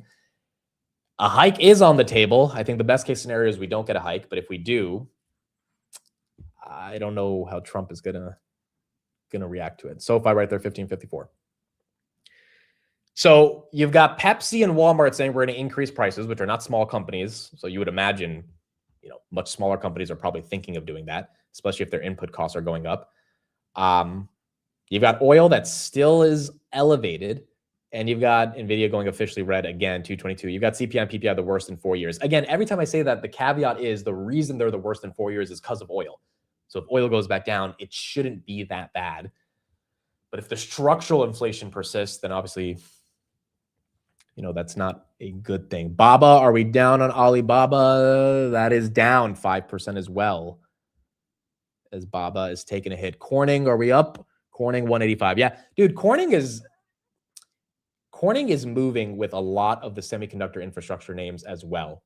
So at this point, if you're in a Corning, if you're in a Micron, if you're in a Bloom Energy, they kind of all move up and down together.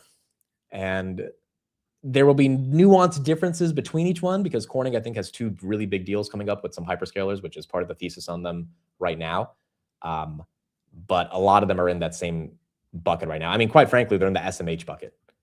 And the reason NVIDIA doesn't move with it is because NVIDIA is just so big. But if you have a smaller company like Lumentum, Coherent, if those are down on the day, Lumentum right there up 4%, you're going to see your memory names that are down as well. A lot of these are being pegged together algorithmically. And if they go all up like crazy, ServiceNow and Adobe end up going down. ServiceNow 99.37 as that one is getting hit. Credo, that is still up about 5% as that continues to go green. I still think there's a world where inflation is not as big of a deal as we think it is, just because I think the majority of it is rooted in oil, but it is becoming hard to deny that if you've got more remember Walmart, the Walmart president is very good friends with Besant. Besant went on, I think it was Bloomberg back in, this was June of last year or July, and literally said, the Walmart president is a good friend. They're they are allies of the Trump administration. We've talked to them. We've asked them to eat up some of the costs as we're trying to navigate the tariff inflation issue. And so for Walmart to come out today on their earnings and just say, look, we've got to raise prices. Like, you know, they didn't literally say that we love Bessent, but we have to do this. But they basically said, hey, like, we like the administration, but at some point, money is money. And we've got to pass this cost on somehow. If that's happening at a company like Walmart, you would imagine at other places, it's not as simple as oil coming down and they don't have to stop raising prices. Intel, that's down 3% right there. Intel down 3%. CoreWeave getting hit. Nebius, are we still up 14? Nebius is up 15 now. Dude, this is kind of crazy. Nebius 220, Nvidia goes red. I think the biggest lesson that a lot of us have learned from this market in 2026 is the largest company is at the center of everything, but the largest company does not get the benefit of being at the center of everything. And it's kind of just math. Like, it's way easier for Nebius to be up $10 billion in market cap in a day than for Nvidia to move $500 billion in market cap in a day, or even 100. Like, it's just tough. Every dollar on Nvidia is 25 billion. Every dollar on Nebius is 253 million. And so, you know, the time to really, really get crazy exposure to Nvidia obviously was 4 or 5 years ago. If you bought in during DeepSeek, that was also a great time. But, you know, it was not a generational buy. It was a double, which is great, but you got other stocks that are going up triple, quadruple, quintuple in a couple of months, which is kind of justified given their earnings trajectory. And if you believe the sustainability of those earnings, AMD right there, 442, ARM still up 9%. Thoughts on Snowflake? I think Snowflake could pull a Datadog and have a massive reversal on their earnings, but I also don't know their business well enough to see if they could place themselves in the exact ecosphere that Datadog did when it came to an AI narrative. Snowflake's narrative is just, hey, for data to be valuable, you know, you need to be operating on the Snowflake data lake, and that's how we help you make decisions with AI. But I'm not sure if they're going to have the type of growth that gets the street to be that excited. S&P 500 trying to go green at 740. She's trying. 739. Wow, Rocket Lab, what a champ. 130 after 3 billion of dilution. The market doesn't care. They're buying it up. This is actually, I think, the biggest signal for why SpaceX is probably going to 2.5 or 3 trillion when they go public. Like, if the market has this much energy to buy a stock that just diluted by 3 billion, I mean, that's not a small amount. That's 4% of the entire company's market cap. They did via dilution. And it's like, okay, cool. Happy raise some money. Back to buying the stock. Like, what is the excitement going to look like for SpaceX? It's probably going to be pretty dramatic. It's just, you know, how long is that excitement going to last? I think is the bigger question. Wow, inflection, 40%. Yeah, they haven't diluted yet, but the point is they can, right? And so the fact that they can, like, you know, that 3 billion is eventually coming, and the street's just like, we don't care. We're ready to still buy it. Like, there's just more demand for those shares than not. Marvell's up 3, Inflection's up 40, D-Wave's up 25, Rigetti's up 25. Okay, so here's the question. Who's following Trump into quantum? Who is following Trump into quantum? Senior Iranian official reports that they have issued a new order requiring enriched uranium to remain inside Iran, saying they are propaganda by the enemies of the deal. The official added there are no orders that has been issued and that Tehran's position has been consistent. Iran would downblend the material itself. That is the subject of talks in the next stage. So Iran basically saying that we will not send our enriched uranium anywhere. If the U.S. wants us to get rid of it, they have to trust that we will unrich the uranium inside of Tehran itself, which I don't think Trump is going to be happy with, because I don't think they trust the Iranians to do that. Rigetti right there, up 24%. The Qs just flipped green, or they're about to. They're not yet, but they're very close. Service now still down. I see very few people saying they're going to follow Trump into quantum. I see like 10 people that said yes. See, again, like, but this was the same attitude on Intel, right? Like, who cares about Intel? It's a dead company. They're not growing, yada, yada. And then look what it did. Now, granted, the U.S. invested $8 billion into Intel. I mean, this $100 million into D-Wave is like, it's $100 million, right? Like, it's not that much. But also, D-Wave's market cap is also not, I mean, it's 8 billion market cap, whereas Intel's market cap was what? Almost 40 billion at the time. Quantum is different than global foundries for, you know, security, national security when it comes to chip production. So obviously the thesis is totally different.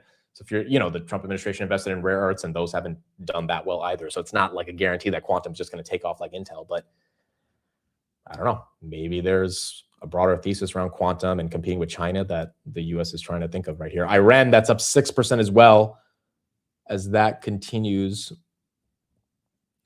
to go green. Wow, they are not letting Meta even think of getting a bid. Meta is starting to feel, in my opinion, like Google in 2025. It's hard to go back to 2025 unless you like heavily bought Google and knew how much it was hated. And I'm not saying Meta is fully there yet. The multiple is getting to the point where it's going to be there if it goes down another at least 5%, maybe even less than that. And obviously the business isn't as diverse as Google. They have one thing going for them, which is advertising. But that business is growing way faster than Google's business was growing back then. We're talking about Google growing at 11% search at the time. Now it's 19%. Meta's growing at 33% top line. Like, doesn't really make sense unless the street is just fully convinced that Meta does not have a real AI story right now. But I'm not selling a single share of Meta. I mean, at some point, the story changes. It's just too important of a company.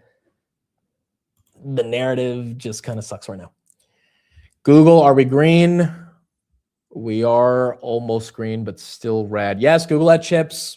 They had GCP. They had a lot going for them to Meta. I will give you that. They had a lot of more things that were going for them.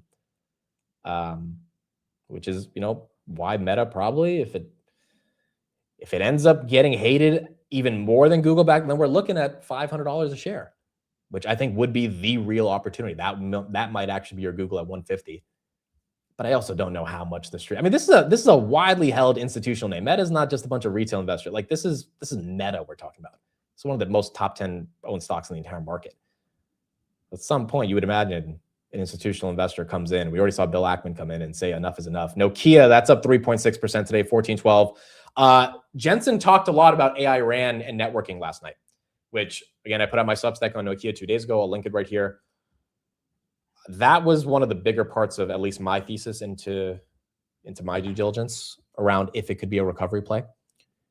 And Jensen mentioned it a lot. I mean, literally, NVIDIA's splitting how they report earnings into data centers and edge AI. And Nokia's, you know, part of the other thesis on it is edge AI is going to be a very, very important element to how they end up growing. I just think if NVIDIA or the entire semiconductor market falls and takes a breather, you know, Nokia is going back to $10. It's algorithmically, it's going to get hit pretty hard. So this stuff has to kind of keep going in terms of the overall story for some of these names to even have the macro backdrop to actually outperform. Marvell, 193, Qualcomm, 207. As that goes green as well. Navitas, are we hitting all-time highs today? We are indeed, 2354. That is an all-time high.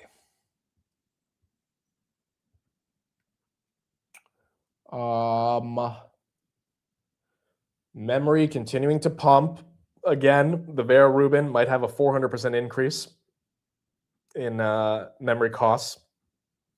We were talking about it yesterday after the NVIDIA earnings. Jonathan Ross of NVIDIA, who co-founded Grok and got acquired by NVIDIA, he was on stage at a conference yesterday, and he basically was throwing shade, in my opinion, to the memory companies.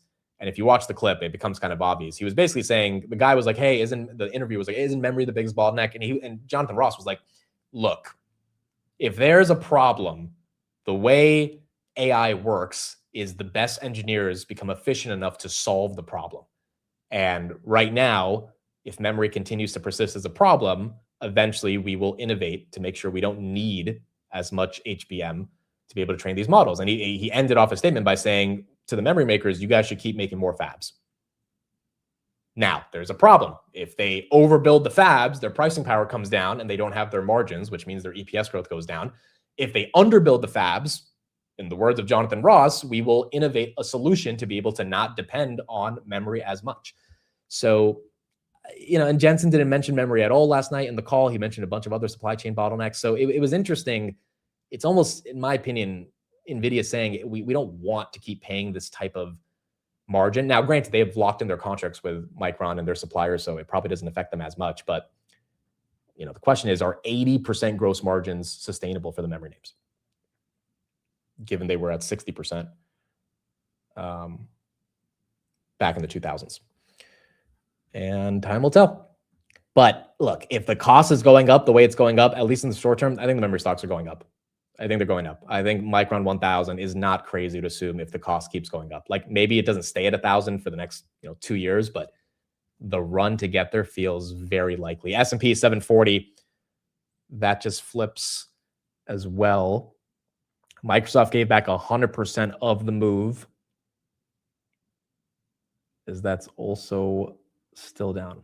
Why are they not innovating right now? Well, Grok did with their SRAM LPU architecture. Grok has created ways to get around the intense memory issue that's needed on a traditional GPU. I think that's part of the reason why NVIDIA bought Grok. And that's also part of the reason why Cerebras got the valuation boost, because of the demand for inference and how large it became, and the innovations around not needing as much memory as a traditional GPU does. But having said that, like if we're being realistic and we're token demand is going to be, Anthropic, theoretically, if we're talking about Anthropic at 50 billion run rate, if that's going to be like a $400 billion run rate in a couple of years, given the rate of growth, you're going to need more memory, you're going to need more chips, you're going to need more advanced packaging, you're going to need more foundries, you're going to need everything. So a lot of these discussions are more theoretical, because practically the whole boom bust nature of it might end up being a bust, but it just might not be a bust for a long time. And in that time, there's a lot of money to be made, which is why these names, have more momentum baked into them. Bloom Energy 305, that's up 8.03% as well, as that continues to go green. IONQ is not on the list of the quantum stocks that got the investment. It's still up 13%, but it was not on the list of the quantum names that got the investment from the government, which is interesting because they got the DARPA contract 2 weeks ago. So I don't know why they didn't get it, but they did. AAOI, is that green? That is also green, 9%. Again, a lot of the memory and the photonics names. GLW, that's green as well. They kind of moved together throughout the day. Hype has flipped Solana in fully diluted market cap, and I think it makes a lot of sense.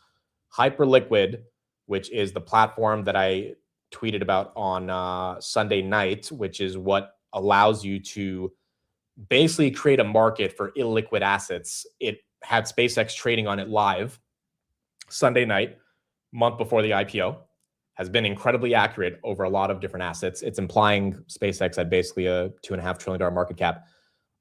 They flipped Solana in fully diluted market cap last night.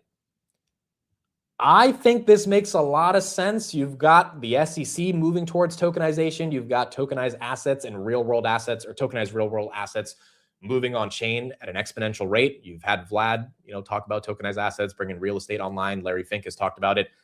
That's kind of, going back into the Ethereum thesis as well. SoFi USD running on Ethereum. Like, it kind of makes sense for the token associated with a company that's providing a liquid market for illiquid assets, which is basically kind of screwing up the entire venture capital ecosystem, quite frankly, to be getting a lot more demand and more momentum. And it's breaking out of a base of about 8 months. So I think hype at these levels, I mean, I don't own any, but Solana is just not as exciting, I think, to the broader crypto market right now. But it should pump if, Bitcoin continues to pump. Nabius right there, 220. That continues to go green. NVIDIA, do we flip green again? Wow, the fourth flip of the day from red to green on NVIDIA. Let's see if this happens. Mamba says, I think all the crypto bros rotated to AI. They indeed did. If you are part of crypto Twitter, you'll see them tweeting about SanDisk, and it's kind of hilarious. And like Thread Guy, he went long HIMS a few weeks ago on Hyperliquid, and he made some good money before the earnings drop. And it was so funny because like he's not a guy who would be trading HIMS, but he's having these like peptide experts come on his stream and explain to him the HIMS thesis, and it's hilarious because it's like, the dude doesn't care about HIMS or peptides or anything, but like you need to know this stuff to trade stocks, right? You got to like understand the thesis around the company. And so a lot of the crypto bros are just like, all right, AI is the wave. SanDisk 1477, that's green. You're getting some more love there and momentum. MP is up 8.5%. Your rare earth names getting some more excitement. Hubbers, thanks for the super chat. What are your thoughts on Western Digital over MU and SNDK? Memory supply is a bottleneck, but longer term, that AI context needs permanent storage. Long context needs massive storage space. I am not an expert on Western Digital or Seagate, but your core thesis in that super chat, yeah, it makes sense to me. I just think if Micron and SanDisk go up, so are Western Digital and Seagate. Like, it's one of those things where you have to believe in the overall thesis. Like, there's not a world where Micron gets to a $2 trillion market cap and Western Digital is stuck at $164 billion, right? Now, maybe Western Digital does way better than Micron from here. If Micron were to double, maybe Western Digital triples. But I think this is kind of why DRAM, like, honestly, if you're bullish memory, I think DRAM makes sense. Like, you don't have to overthink it. You don't have to pick the winner. This is how you just go long memory. If you really want exposure to memory, I think DRAM is not the craziest option here. So, yeah, I think WDC probably could return way better because it's 1/10 the market cap of Micron. And the thesis makes sense, but I think they all go up or down. Wow, NVIDIA flips red again. 5 times. Red and green flips. APLD is up because they had a press release yesterday that they have now a gigawatt of contracted energy or capacity for data centers. So that's why APLD went up. And then obviously that Nebius Bloom partnership that also helped that one go up. Yes, Tesla does own 19 million shares of SpaceX. That is correct. SpaceX also owns 18,000 Bitcoin at a 35,000 market cap, or sorry, cost basis. So those were some of the interesting things shown from the filing last night. And you're just starting to see a lot more people dig into what this IPO can become. IONQ up 15% right there. Rigetti as well. All your quantum names. I mean, look, it makes sense, dude. If the U.S. government's investing, forget the valuation on these. Like, you're just getting a lot of people saying, okay, I'm following the U.S. government. Like, I get it. So if you own quantum today, obviously a massive day here. Apple 302, that's basically at all-time highs. Is there a way to see the short interest on Micron and SanDisk? Yes, that's actually very simple. So let's pull it up right here. Micron short interest is 3.2%, 37.2 million shares sold short. And then SanDisk is 7.4%, 10.8 million shares sold short. 10% is a little aggressive on SanDisk. Usually these big companies, they stay under 5%. Like Nvidia is like less than 1%. Tesla's less than 2%. So SanDisk is a little bit more aggressive than Micron's. Meta, 597. Google, 384. There was a headline on MP this morning, and that's why some of the rare earths caught a bid that I think also had to do with the United States. Oh yeah, the COO bought $1 million worth of MP yesterday, 17,000 shares. So that was last night. The COO bought $1 million, 962,000 of shares. And I feel like there was another rare earth headline that I'll try to find, but that was the big one for MP. The 10 largest U.S. stocks now account for 41% of the S&P 500's market cap. This is 14 percentage points higher than the 2000 dot-com bubble. Having said that, the earnings growth of those 10 companies is also a large portion of the S&P's earnings growth, which is why you're seeing that. Wow, Lumentum, 9% up. Some days you're going to see the green on memory and photonics at a massive level. Some days you're just going to see it all go down together. And today's one of those days where it's going up. Credo up 6%. It's just so funny. Every semi name right now looks like pretty much all of them are going up besides Nvidia, which is kind of what's been happening for the past few months now. Enphase getting another bid up 8.3%. They introduced their new microinverters the other day. That's getting some love. DE is down 7%. John Deere, they likely had earnings today. Let's take a look at that. John Deere is technically an AI trade when it comes to the CapEx beneficiaries that they are. They beat by 15% on EPS, 655 versus 570. 2% on revenue, 11.7 versus 11.5. This was this morning. Revenue's up 5% a year. EPS is down 1% year over year. The guidance had to kind of suck for this thing to be down 7%, but this was also up a lot this year, right? Well, it was up 18%. Now it's up 12. Over the past year, it did make a move into the 600. So this one got more of a bid in 2025 and then kind of peaked in January, which means I guess some of the hardware plays that I guess just don't have the best margins are not getting that much love. And the market's being a little bit more strict with that. Nvidia 17% as that's green. AMD still down with Nvidia. See, this is the thing about this market, guys. Nebius was at 185. Now it's at 212. That was your dip. But we talked about it on Tuesday. We had Jason on the show. I mean, like no one in the chat was buying Nebius at 185. And maybe some of you were, but it was like, no, dude, like it just went up from 70 to 230. 185 doesn't feel exciting. Even Jason was like, you can't buy this dip. It's not a dip. Like you have to see consolidation and actual movement in the stock up or down to be able to think there is a dip here. Nonetheless, if you took a chance on it, boom, you're up. Now, tomorrow it could be right back down to 200 given the volatility. So it's really a question of how much of the volatility do you want to stomach if you're entering the name right here. Obviously, if you've been long Nebius for a while, you probably don't care, right? Been long SanDisk for a while, you probably don't care. Long Nvidia for a while, you don't really care if it's up or down $5 or $6 after earnings. But if you're entering Nvidia today and this thing ends up dropping hard, you're going to be upset. Same thing for Rocklab. ServiceNow back above 100. Yeah, I feel like all the people that are in their covered calls on Nebius, it's like, you think you're about to be saved and then boom, it just comes right back. It's kind of doing what Palantir did in 2025 for covered calls. Like every time you thought, all right, it's going to relax a little bit, it ended up coming. But 2026, Palantir's been hit pretty hard. So 1 year you might think you're screwed. The next year, the next month, you might not be. And so a lot of this is just really rooted in momentum at this point.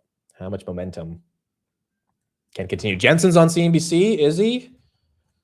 He was on last night. Let's see if he's on again.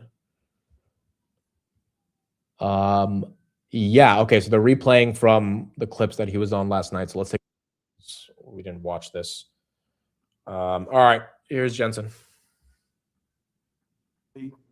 What an AI is, it produces these tokens. These tokens are now profitable. And so they want more compute so that they could generate more tokens for more revenues. In the AI era, compute is revenues, which is the reason why our demand for our compute is so sky high. Yeah, it was interesting that you guys for the first time broke down the data center revenue by hyperscalers and then some of the other categories like sovereign and other cloud AI. The hyperscaler number, that's about what, 50% of the data center revenues. There have been questions about how sustainable the growth is there, given just whether these incredible CapEx numbers can continue from the hyperscalers and also the increasing competition from AMD and others. What do you say to those concerns? The hyperscalers is where the AI frontier models are, and we're gaining share there. We're gaining share there because we've always supported OpenAI and xAI and Meta MSL and Microsoft's AI and a whole bunch of other AI startups. But this year, we had the benefit of also winning Anthropic. We're helping them scale capacity so that they could have more reach, generate more revenues, and grow their company. And so with Anthropic, we're scaling very, very quickly. We've got big plans for them. And so we're gaining share in AI inference. We're gaining share in hyperscale. The second category is a category that you really have to have a complete solution, including CPUs and GPUs and networking and switches and data processing and security processing and the whole software stack, which NVIDIA is quite unique in having. And so the second category, whether it's industrial on-prem with manufacturing or enterprise on-premise, AI native clouds, the CoreWeaves, the Nebiuses, Nscales, so many others, and of course the sovereign AI nations where they want to have their own governance and they want to build it themselves. All of these different data centers in the second category, NVIDIA is fairly unique in being able to serve.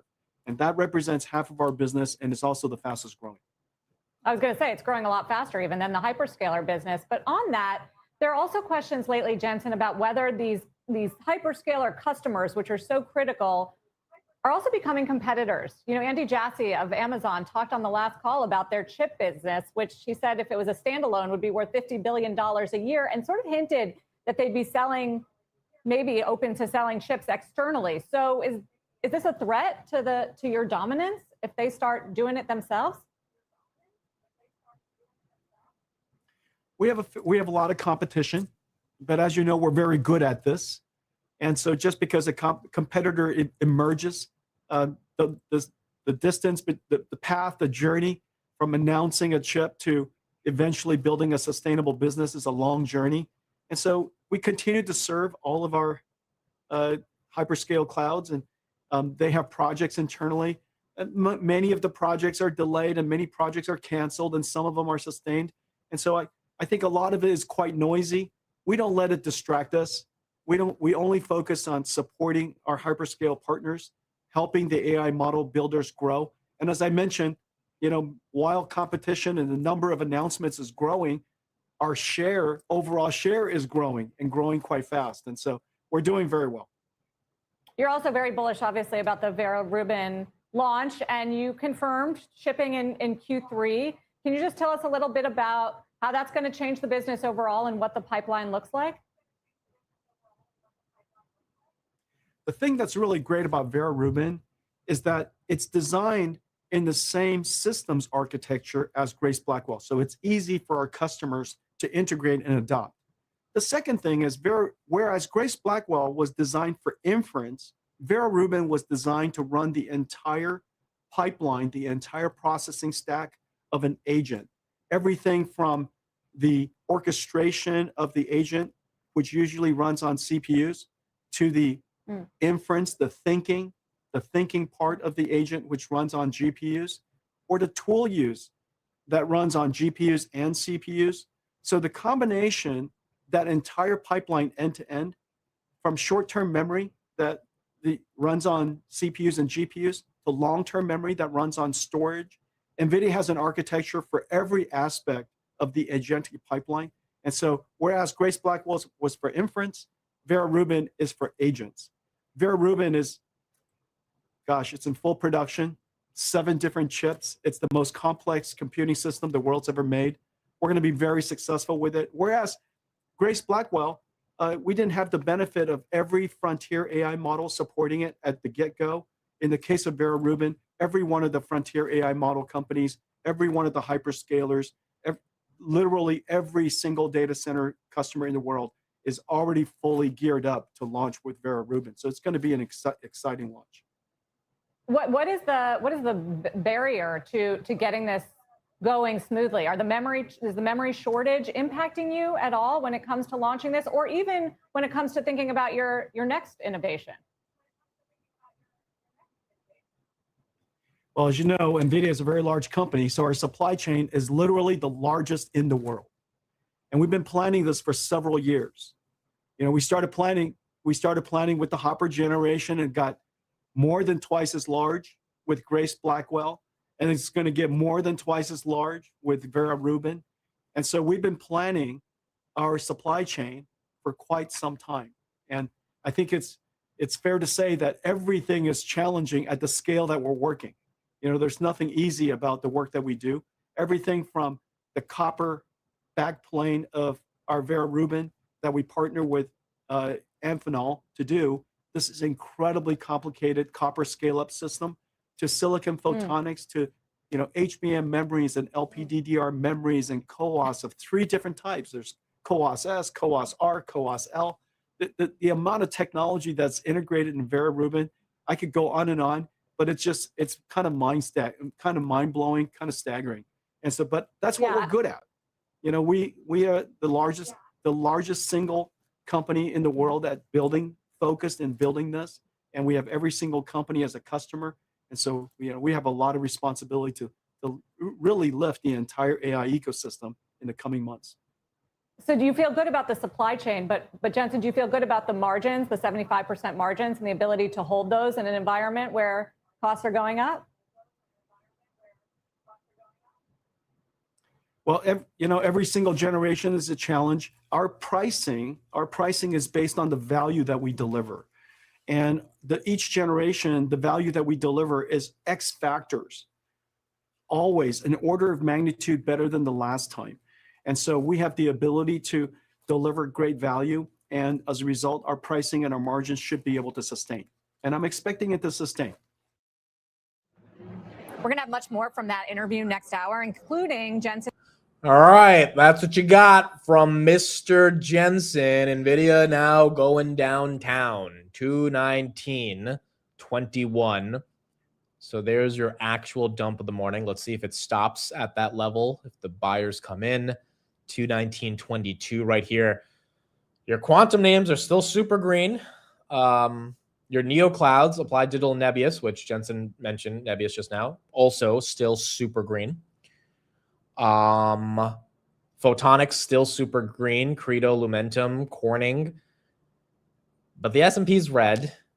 Bloom is still super green. It's interesting. All of the, as Jensen mentioned, parts of the supply chain, they get the benefit off of NVIDIA earnings outside of NVIDIA, which at this point, you know, again, I think the market just kind of came to the conclusion that's like, okay, NVIDIA's going to keep doing what they're doing, and as long as NVIDIA doesn't mess up, then Micron and SanDisk and Amkor and Intel and Lumentum, all these companies will continue to get massive purchase orders, and they are probably undervalued relative to the size of the purchase orders they're getting, which being so is NVIDIA, but again, NVIDIA is 5 trillion and Lumentum is not 5 trillion. And so maybe that's the better buy, at least from a stock perspective. Lumentum right there up 7%, Snowflake down, Rocket Lab right back down to 125, lost 130 again. And that's down. IBM again got that love from the $1 billion investment from the United States. That stock up 7. What are we thinking about the summer, folks? We got 10 days left before we enter June. S&P has never reclaimed 750 from last week. We were going up and making a new all-time high almost every day for the past 2 weeks, and now we've been stuck for about a week. Do we think this summer we just rush into all-time highs, or are we taking a little breather for a couple months before we get there? Dude, Walmart, this stock, my goodness, 7%. It's just a little ugly. Little ugly. A little ugly. Paul, thanks for the super chat. I lost 10% of my portfolio by hedging my semis. Is it unreasonable to say that no matter what happens, I'm never selling again? Trust the capex, not the macro, or does macro always win in the end? Okay, so I think there's something really important here. You have to really think about your hedging strategies if you lost 10% of the entire port by hedging, because there are different ways to hedge. And, you know, just because some of the semiconductor names go up in a day doesn't mean 10% of your portfolio should be gone. And so honestly, I don't know the context of your portfolio, the amount of money you have, anything like that. So I would really just go into ChatGPT and say, hey, here's everything I have. Tell me what's a strategy so I'm only risking 2 to 3% of my portfolio as a hedge if we were to get a downturn, and what's the upside, risk reward, et cetera. Because, you know, maybe you just bought some puts that expire next week that, like, yeah, you're going to lose a lot of money on those if we're not at levels that we need to be there to the downside if we get to next week. Number 2, you have to be okay with losing it, right? Like, that's the point of the hedge. So whether 10% or 5% or 7% is the right amount, that's more subjective. And again, you got to go deeper into the confines of your portfolio, but the hedge should go to 0. Like, that means the 90% that's left of your portfolio is going higher, right? Because the hedge is working. Like, if you hedged your Micron and Micron keeps going up and up and up, your long Micron should substantially outweigh your hedge. And so if you lose a little bit in your Micron position on the hedge, the overall gain should continue to work out. So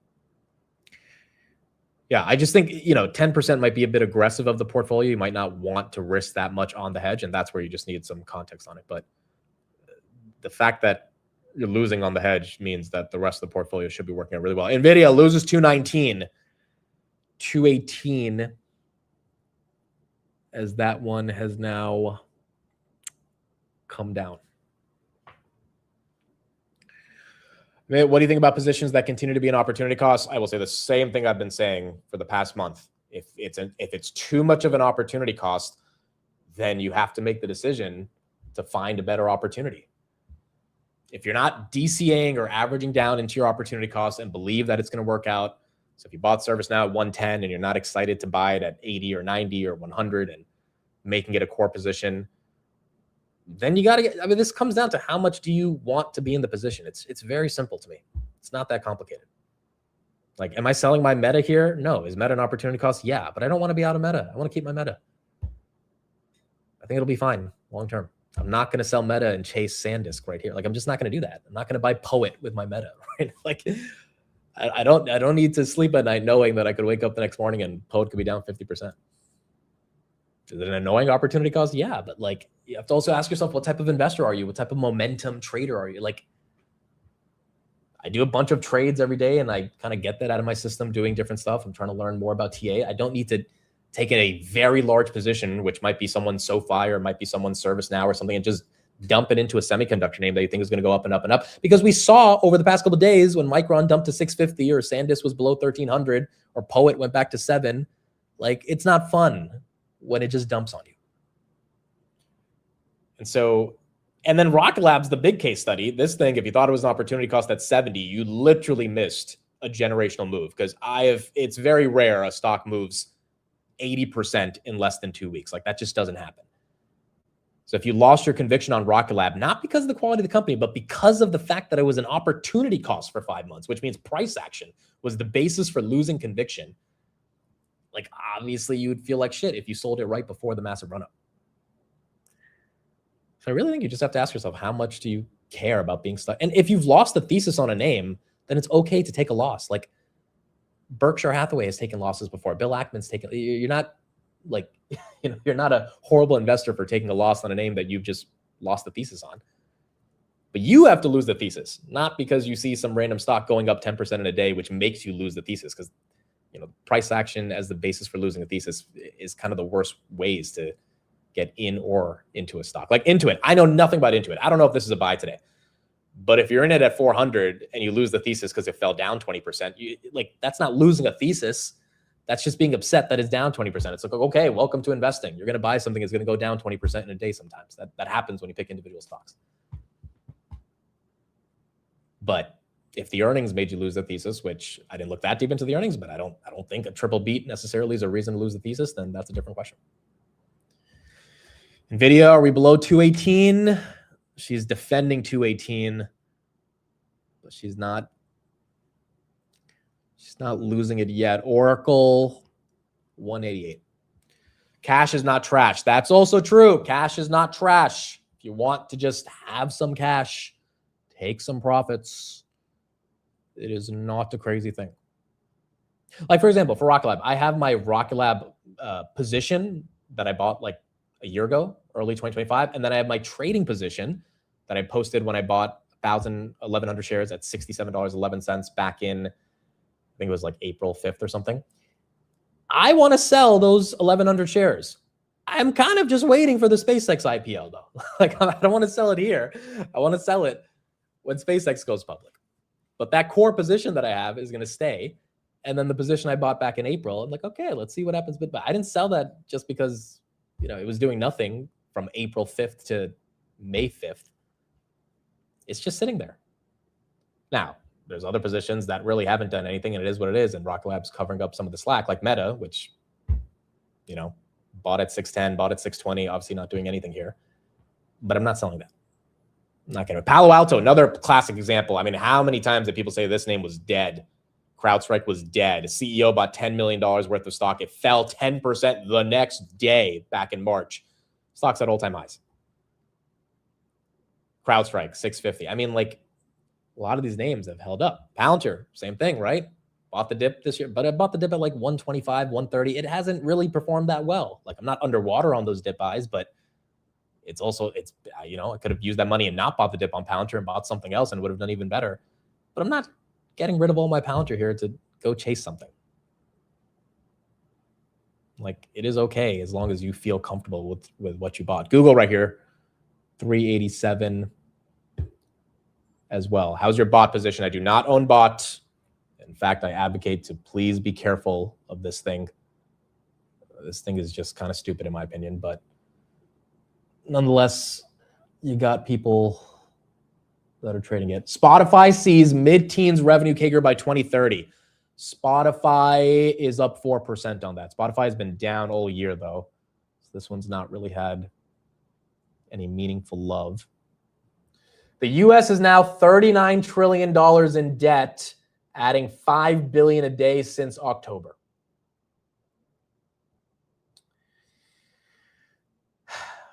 We need to buy Bitcoin. We need to buy some. This is stupid, dude. $5 billion a day? Dude.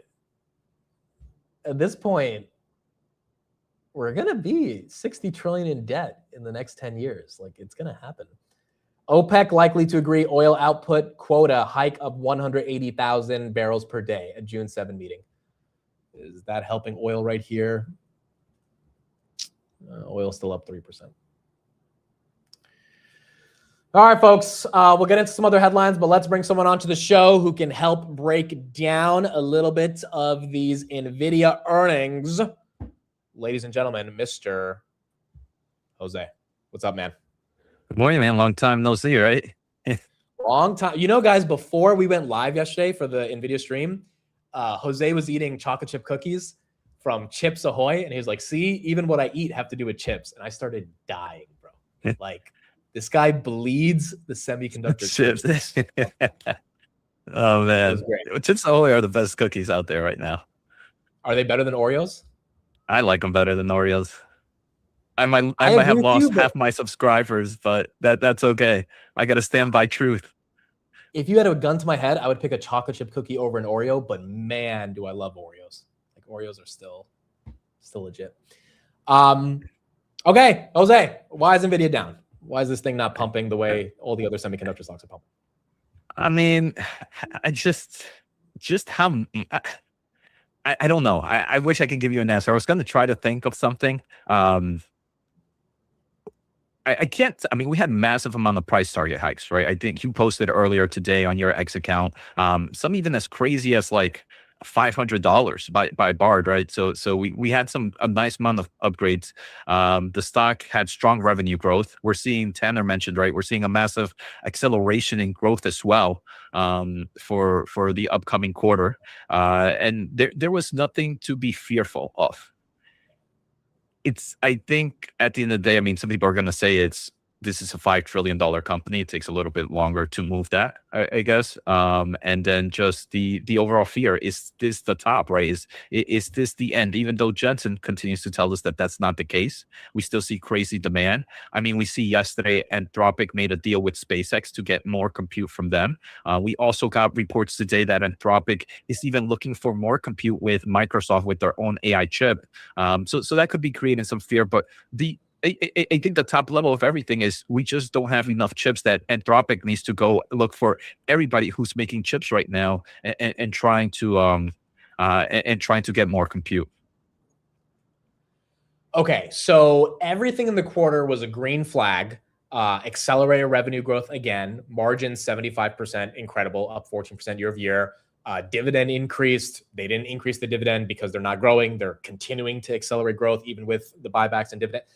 Do you just think the market has come to the conclusion that the market cap of this is so large that it's going to take a monumental either macro or paradigmatic shift in terms of how they think of NVIDIA for the next incremental buyer to come in and step in to buy the stock? Or is there a red flag that's kind of hiding in the print that we're not thinking of, which is what's holding the stock down today?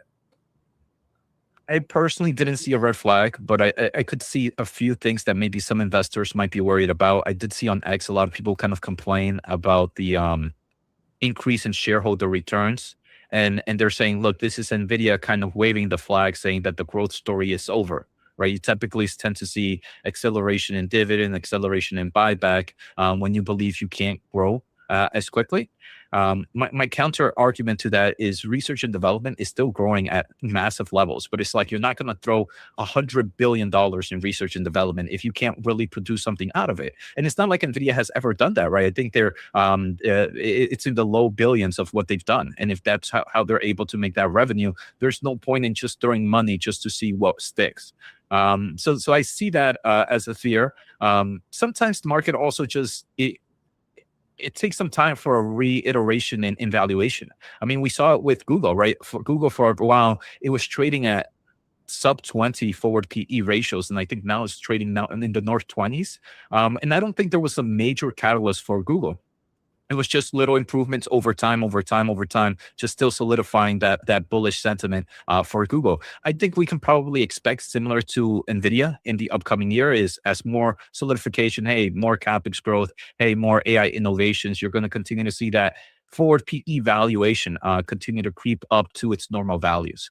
So for me, just value expansion to normal levels is a great opportunity on Nvidia itself. ARM, why the hell is this thing up 9% today? I don't know if there's any other news outside of Nvidia's earnings. I mean, Nvidia yesterday touched a lot about the CPU space. ARM does get a form of licensing fee from Nvidia because Nvidia's CPU solutions are ARM-based architecture. Right. I don't really know the financial mathematics behind there. Is this more of like, is there's a lot of money coming in from this, or how much has Nvidia pre-built itself that the fees is a lot lower? So I think if you are an ARM investor and that's what you're excited about, it's important to try to understand the financials behind it. Is it something truly moving, or is it something that's just trendy right now? The other thing I would say with ARM is you do have just, again, the CPU shortage, and every big player, Google has the Axion, Amazon has the Graviton, Microsoft has the Cobalt, Meta has something else. I forget what theirs are called, but they all have ARM-based CPUs. So if we're seeing a CPU shortage, that should also help increase some of the licensing fees and revenue that Oracle is getting.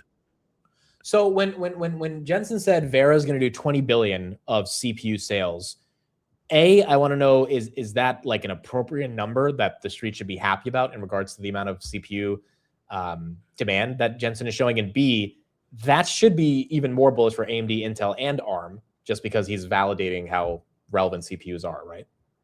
Yeah, definitely. Because I mean, all those other players have been in the CPU space for a long while. So you would expect, since they've been in a while, they have some form of strength, some form of moat. And all CPUs are also built differently, just like every GPU is built differently, and different workloads as well. We know that Vera is really focusing on kind of agentic AI, but you still kind of see other types of workloads that need CPU growth. But validation definitely paints a great story. I think for Nvidia, I mean, $20 billion a year is great, but when you're expected to do north of $300 billion in revenue, it's like what, 7% of total revenue coming from the CPU market. So it's a good tailwind.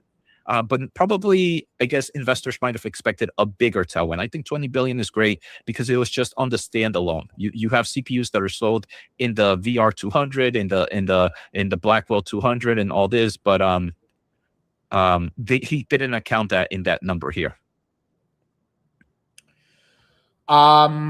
Let's talk about some of the neo clouds that Jensen kind of referenced yesterday. By the way, guys, please make sure to follow Jose on X if you are not already, along with YouTube, putting both of those links in the chat.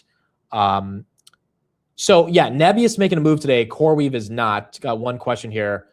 What do you think is kind of going on between the neo clouds? Jensen praised them yesterday, didn't mention any of them specifically. Do you think that neo cloud thesis continues to be intact given NVIDIA's acceleration of growth? Yeah, so I mean, let me just talk about the whole NeoCloud story. I think the whole NeoCloud story is still pretty early. I mean, the indications are just purely, you can just see it from Anthropic, right? Anthropic is trying to find anybody who's willing to give them compute. So I think that's a first validation. The other thing with compute is Nebius, I think today reported that they were increasing pricing. I didn't see the report itself, but I did see some expos that we did see that Nebius has increased the pricing. So and then we saw just a few days ago that Google made a partnership with Blackstone, I believe, to kind of make an AI GPU cloud. It's all indications for me that the NeoCloud space is still pretty early. Now, why the market is favoring one over the other, I don't know. I'm still very bullish in the whole industry. Obviously, I'm very big in CoreWeave, and I still believe this is going to be crazy because it has the one with the most active power. And I think for me, that's a big distinction in this current market right now. Did anything Jensen say about memory or the supply chain last night get you a little bit more interested in the memory names, or rather just stick with NVIDIA? Well, remember, we didn't hear much from the memory space itself, right? Jensen, we even talked a little bit about it in the stream that there was very lack of memory mentioned throughout even the whole earnings call, even the Q&A session. Now, I'm still very bullish in memory as a whole. I don't have Micron or SK Hynix or those names. The ways that I've talked about it, the ways that I focus in memory are SIMO and Form Factor. Those are my two memory names, and they're doing extremely well right now. So I'm going to continue to hold. I'm not selling those anytime soon. CapEx spend. So Jensen continues to say that CapEx spend is not slowing down. You had all the price targets increased this morning from the analysts, I think, because they also are sipping the Kool-Aid and believe that, yes, CapEx is not slowing down. How confident are you that, once again, these companies next year will maybe 20-30% spend even more than what they've been spending on CapEx? Yeah, I mean, there's a few reasons why. First, I think it's just the fear of being left out. It is one of the things. If, for example, Microsoft continues to invest in AI compute and everybody else slows down, Microsoft is going to win market share. In the current market, you don't want to be a market share loser, even if you want to continue to invest. The other thing I would say is AI continues to innovate as well, right? We continue to see that innovation with AI. Agentic workloads are really just starting to pick up. So as that gets bigger, the amount of compute you need is increasing dramatically. So that's going to be another tailwind for CapEx increasing. And I would say the third thing is AI labs, right? AI labs don't want to be left behind. Anthropic and OpenAI are going at it like dogs, right? They're going at it. They're battling each other. Every other month, you're seeing a new product, a new release, and I think that needs to continue. So all that information that we're seeing is telling me that, look, CapEx has the opportunity to really increase again next year. I don't know if you saw this headline this morning, but this would go into the CapEx thesis as well. Anthropic is in talks to use Microsoft's AI chips. Have you done heavier research on Microsoft's AI chips, and should we be taking them more seriously, like a Trainium or a TPU? They are a lot lower. I wouldn't consider them at that level. So first, I would put TPUs like up here, right? TPUs are the top in this ASIC space. I would say I would put Trainium here. I mean, Trainium has a lot of momentum with Anthropic. The Mayas, which is at Microsoft, we really haven't seen much use of it, right? TPUs, we can easily see that Google has trained all their Gemini models out of it. They're doing inference out of it. So you have actual data.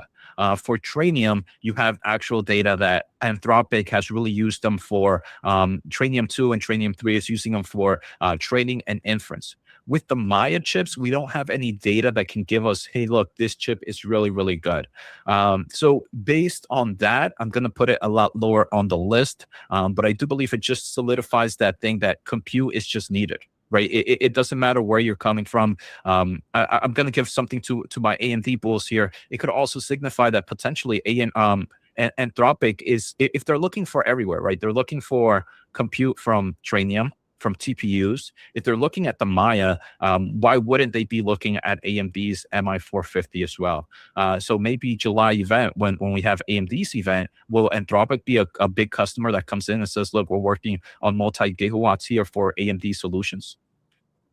The AMD paying $1 billion a month to SpaceX was probably a tell last night, right? That not only is their growth so substantial, but to your point, they need anything they can get, whether it's AMD, Microsoft, Nvidia. They already have a partnership with Google TPUs, now SpaceX Compute. So that probably is like a core catalyst for the whole industry continuing to spend on CapEx. Yeah, so I saw that as a bullish case for Anthropic versus OpenAI. It does sometimes worry me a little bit that it's only at the moment. No, there's a 3-person race, but I would have loved. To me, it gives me a little bit of a bearish sentiment towards Grok, right? I mean, Colossus 1 and Colossus 2 were meant to be used for Grok and for XAI. If they're willing to sell their compute to Anthropic, does that say something about this AI lab right now? And if it does, then you have less competition in the space. I like it when there's a lot of competition because everybody is then fighting. So my hopes is Grok continues to pick it up, that Meta releases some pretty cool AI model, because if we have 4 to 5 AI companies like really addressing frontier labs, I think that even allows this AI cycle to continue, because competition is what really drives innovation. Is Meta's AI dead? I personally have never used it, so that might be a tell. But I think we have to give some time to their new lab, right? That new lab that they've created with the new acquisition talent. They just released the first model a month ago. I think at least give them one more model or 1 or 2 more models before we completely kick this horse, or whatever the saying is. No, I don't want to kick a horse. That's pretty rude. Yeah, I definitely don't know what the saying. Kick the bucket on Meta. Is that what we're talking about? Yeah. But here's the thing. Let's say Meta AI does fail. Mhm. Why would they keep spending as heavily as they're spending on CapEx? Right? Like, Yeah. I mean, like, they're going to keep spending, of course, but not at the level which they need to spend on researchers and data centers, like if they're not really building internal models. So I feel like it would be pretty bearish if they end up losing the model race, because then the CapEx for them theoretically should go back to free cash flow. I think with Meta, they have 2 models that they're really working on, right? They have the kind of model that we see in the consumer side, which is that Muse. I forget what's the name of it. Is it Muse? Muse, Meta Muse Spark. Yeah. But then they have the other model, which is more, it's called, I believe, GEM, and it's more for their internal recommendation system. And they have mentioned that model is extremely helpful on their kind of advertisement, showcasing advertisement and video recommend, the whole recommender for the system. So if we continue, and Meta throughout each earnings, they tell us, because of this model, we've seen this improvement.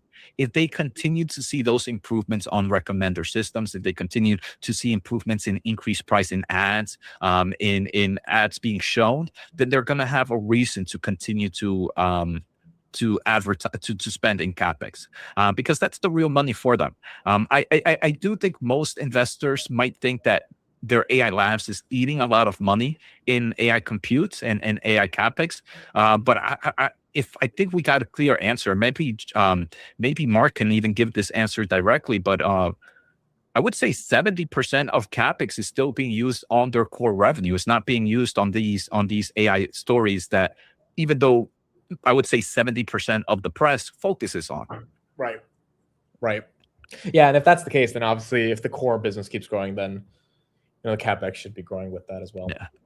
But I think that's at management's fault for maybe not being more straightforward on how that spend is being distributed, and kind of push that all this CapEx is going to that AI lab instead. All right, Jose, thank you for hopping on. What the Chip happened? That is his newsletter. The Chip is happening. So for those that want to keep up with the semiconductor names every day, you absolutely should subscribe to this and check out Jose on YouTube and Twitter. Linking that in the chat. Final question for you, Jose. If someone came up to you and said, man, I wish that I just didn't own Nvidia this whole year because, I could have bought a lot of other things that would have done a lot better. Why should I continue to hold on to it? I guess what would be your response? Do you even care about convincing people to hold on to it? Were you so impressed by the earnings that you don't care what people do in terms of thinking of the stock, or how are you thinking of price appreciation on Nvidia? I would say at the end of the day, I personally never care what others do with their money because everybody has their own financial story, right? I like to share my overall thoughts. I would love to continue to hold Nvidia for two reasons. First, obviously, if I sell, I'm going to pay a nice tax bill on that. And I don't believe the story is done for Nvidia. I think I'm still going to be able, and Tanner said this really well. I invest to try to outperform the market. I do believe Nvidia still has room to outperform the market for multiple years. This AI story is a big thing, and now with dividend, it seems like a little bit, but from 1 cent to 25 for a lot of big shareholders, that does increase the returns a nice amount. And it gives another story for long-term investors to say, you know what, I don't have to sell just yet. The story is still here. I'm getting return to shareholder, and there's still growth opportunities. Now, it's to me, it's one of the safer plays in this AI market, mainly from valuation. But obviously, if this AI story ends, and you have to be a true believer of the AI innovation and the AI market. If you are not a true believer of the AI story, a lot of these AI companies are going to be very, very hard to hold, and you're going to make a lot of decisions that you're going to regret later on. All right, there we go. Jose, thank you so much. Appreciate it. And we will talk to you next week. Peace out. Later. All right. Well, that is what we got from Mr. Jose in terms of his analysis. Again, I agree with him. Obviously, price action sucks, but we're not below 200, which is where we were for a long time. And so I think you kind of just sit back and let the story continue to play out. It's a very large company. Can't move that easily. Nvidia does tend to move randomly many times. Really doesn't happen after earnings, but nothing in the earnings I think would be enough of a reason to really have this thing go back below 200, unless the macro falls. But as of now, the market's been ignoring all of the macro. S&P still down 0.4%. Micron's up. Form Factor's up. Meta's still down 1%. Redwire's flat. Salesforce and Adobe are down. ServiceNow trying to get a little bit of a bid from 98 to 101. So there's your move for today, but that's still red. ASTS 93, that's up 4. Marvell's up 2. Qualcomm's up 2. And then ARM, just massive move today, as Jose said, from those royalties that I think the street thinks they're going to be getting a lot more of based on the ARM architecture that NVIDIA CPUs are going to be using. That is at 279. Intuit, still down 20. Still down 20. Okay, let's talk about Bezos, because he made some headlines yesterday that we didn't get to cover. This was the biggest thing that I think went a bit viral. Talk about making the tax system more progressive. How about we start by having the nurse and queens not pay taxes? Why is somebody at all?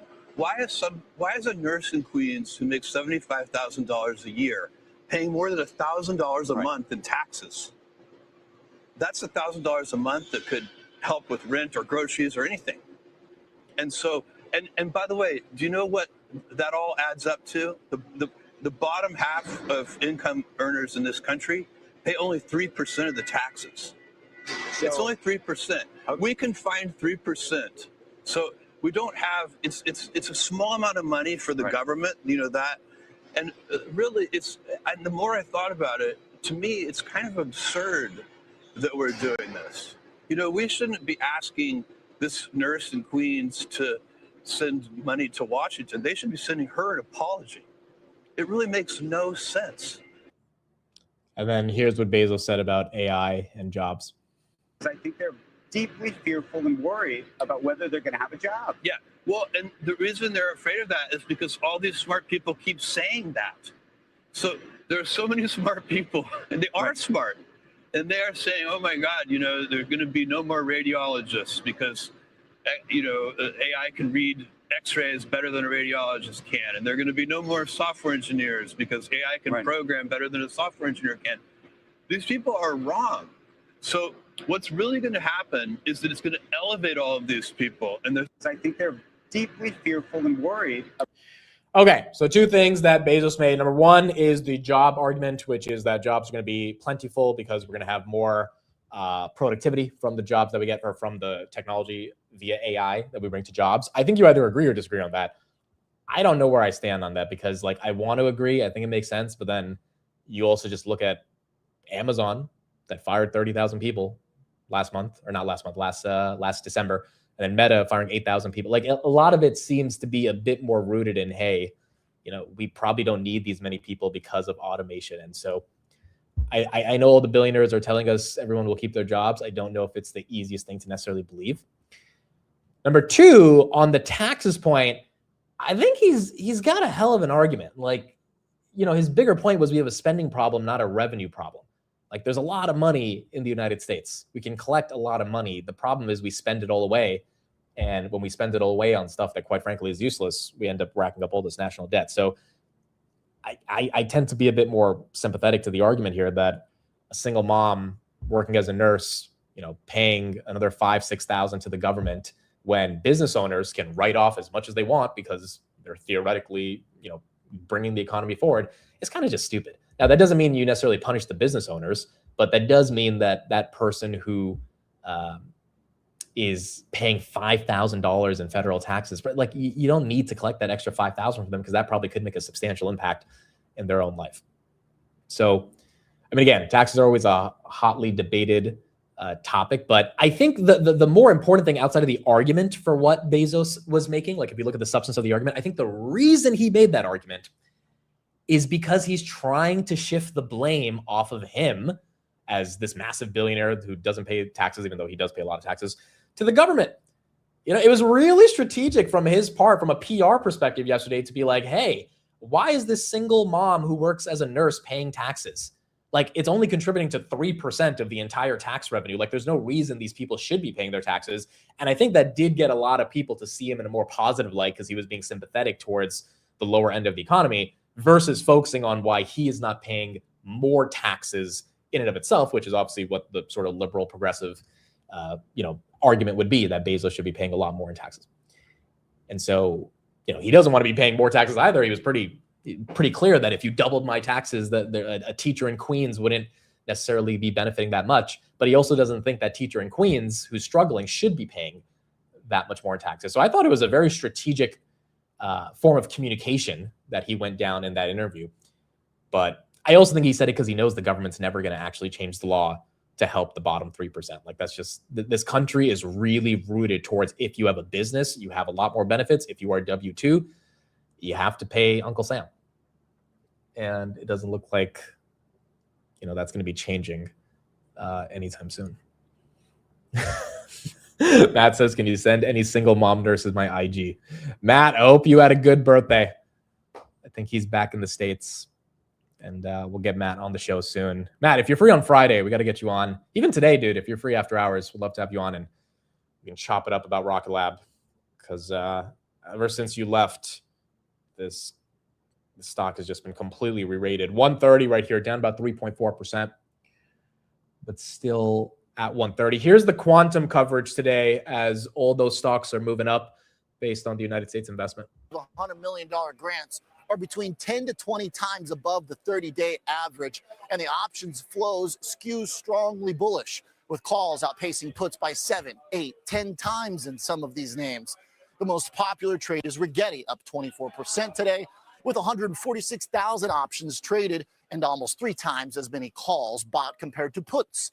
Also, traders are not just going for overnight gambles here. About half the dollar amount in Rigetti traded is in contracts expiring 30 days out. By comparison, 85% of SPY options traded will expire before that window. The news also might be giving us the next legacy U.S. tech comeback story. IBM's reportedly getting the biggest chunk, a $1 billion grant, and the stock's up 7% this morning. That's following a 30% decline from last year's highs. Calls are outpacing puts in IBM 8-1.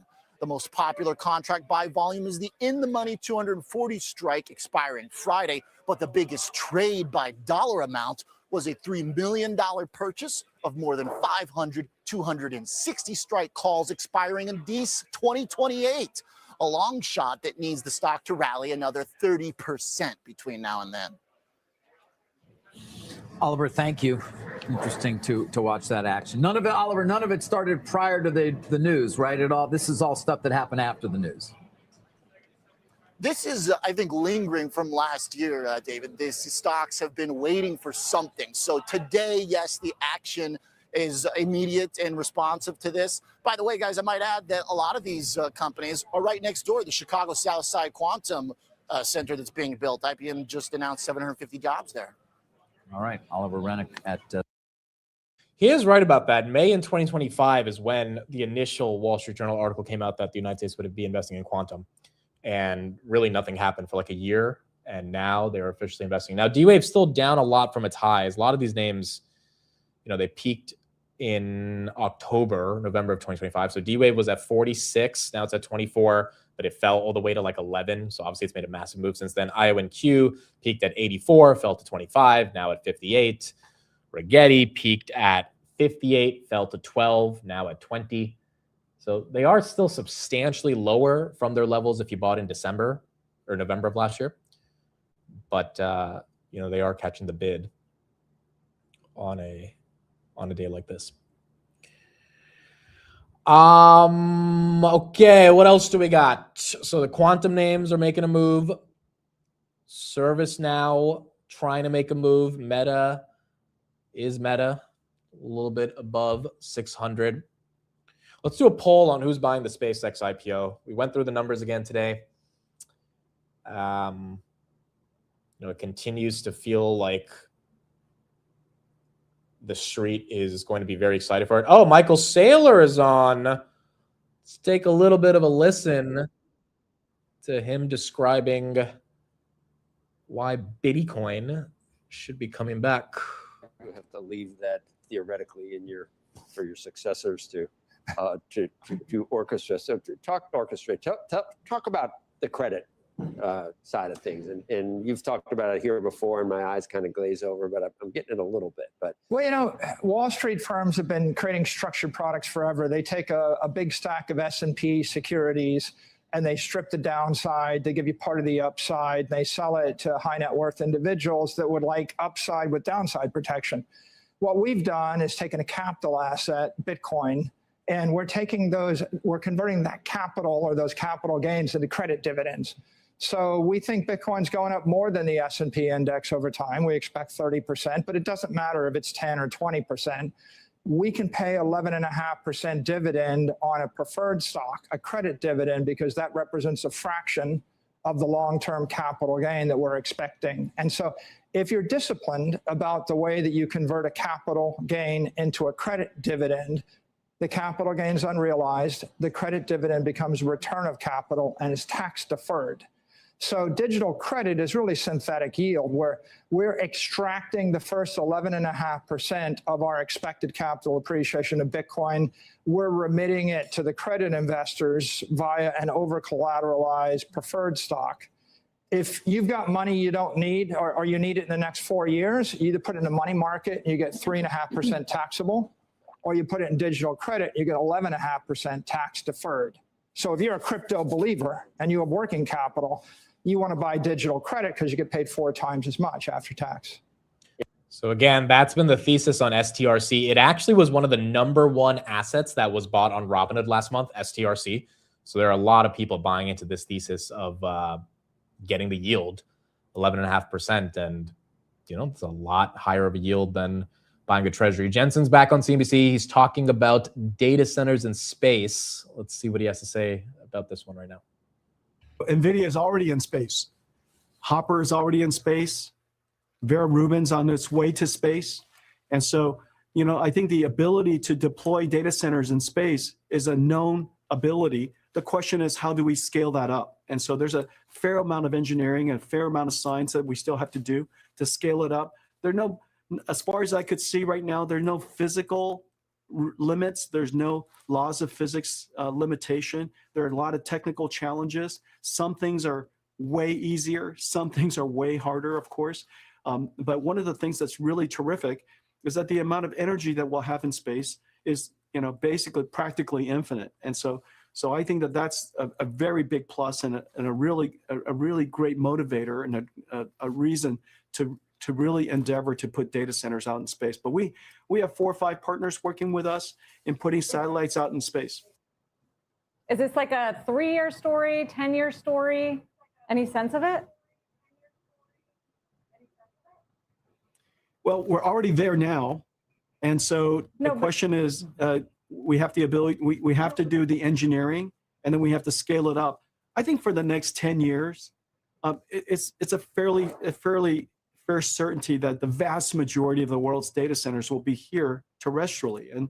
And so we'll just add with satellites and add with space data centers as we go. And so I don't think it's going to be all or nothing. We're going to rely on Earth for a lot of data centers, a lot of energy for some time to come. Okay, back to Earth. Question on China. Obviously, you just got back from the trip with the president. And we heard what he said about China earlier in the morning. So, I mean, there you go. Jensen not really poo-pooing on the data center in space thesis. He did say 10 years from now, the majority of data centers will still be on Earth. So for everyone who thinks, Nebius is done because SpaceX has orbital data centers, I don't think that's necessarily going to play out that way. But the potential of orbital data centers to be 1,000x larger than what we have today does feel relatively exciting. And, the question is going to be, can SpaceX capitalize on that opportunity? Rocket Lab right there, still down 5. All your quantum names still up. Meta just above 600. SoFi flat. Microsoft below 420. Gave back the entire 430 pump. Adobe, Salesforce, ServiceNow, all of them pretty much falling with it. Qualcomm also giving back the pump. It was at 210. Now to 202. Rubio, a tolling system in the Strait of Hormuz would make a diplomatic deal unfeasible. We talked about it this morning that Iran and Oman are thinking of setting a permanent toll through the Strait of Hormuz. Obviously, that's not what Trump wants or Rubio. By the way, this Cuba thing, we've kind of briefly covered it over the past few weeks. It looks like it's becoming more and more serious every day when Trump continues to talk about it. And I wonder when we actually see. Oh, well, there was a big update yesterday that I forgot. Let me play this clip and then we'll talk about the big update we talked about yesterday. Well, we have a lot of people there. We have the CIA there. We have Marco is there. Marco's parents, as you know, were from Cuba. So we have a lot of expertise in Cuba. And it's not going to be like the biggest thing we've ever done, but I will tell you, to a lot of people, it's going to be one of the most important. They've been looking for this moment for 65 years. So we'll see what happens. But we're going to, in the meantime, we're going to have to help them out. They have no way of living. They have no food. They have no electricity. They have no energy at all. But they do have great people. There are a lot of great people. I mean, I have so many Cuban friends in Miami, mostly in Miami and Florida, and they're unbelievable people. They're unbelievable entrepreneurs, and they'd like to go back. I think hopefully they're going to want to live here, but they want to go back. Maybe they'll invest. We'll see what happens. But we're freeing up Cuba. Well, we have a lot of. The big headline yesterday was Raul Castro indicted in a prosecution that has been in the works for the past 3 decades. Now, Trump said even after indicting him, they are not going to be escalating aggressively in Cuba. Again, time will tell if that actually ends up playing out. It hopefully is not as intense as the Iran situation. Qualcomm down below 2%. And then Trump also said Cuba says they've accepted humanitarian aid offered by the U.S. So I feel like this is going to be one of those things in the summer that ends up becoming a bigger story if they pursue it. But I feel like they would have to try to resolve the Iran thing first. I don't know if the market's going to care that much, given, Strait of Hormuz is a bit different than Cuba in regards to oil prices, but it might be another thing that everyone has to look at more seriously. Atlanta Fed GDP, I think we got those numbers as well. Just now, it is 11. That's when they tend to put it out.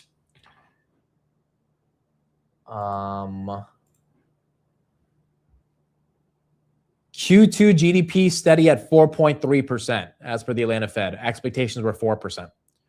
4.3 versus 4. Okay, 4% GDP is not bad. It's just this inflation issue is the bigger concern right here. By the way, 80% of you said you would not be buying SpaceX. So this seems like people are taking a breather here on not getting into this IPO. Anthropic secondaries are still going crazy as well. I mean, that stock in the secondaries, people are bidding it up to 1.7 trillion. Like that one actually feels like it could also go to 2 trillion or at least 1.5 trillion. People wouldn't object as much given their growth. Tehran is studying a new agreement offered by Washington through Pakistan. The visit of the Pakistani army chief to Iran will only take place if they agree to the agreement. Okay, it's a waiting game. Spotify increasing that guidance, I guess getting the street to be happier with the performance, up 8.1% on the day. Netflix is being pretty opportunistic, folks. You got a big Michael Jackson movie that's going viral across the world. Netflix just announced yesterday they are putting out a Michael Jackson documentary on the child abuse allegations of 2005. So if you love Michael Jackson and you think that Netflix is going to do him wrong in the documentary, you're probably upset. From a shareholder perspective, this is really smart for Netflix to tap into a subject that's going super viral and then putting out a documentary on it. And I imagine they made this documentary a while ago. They've just been waiting for the right moment. It's not like they made the documentary last night. It takes a while to interview everybody for a documentary. So they probably knew there would be the right moment to release it. And it looks like they're trying to tap into that right now.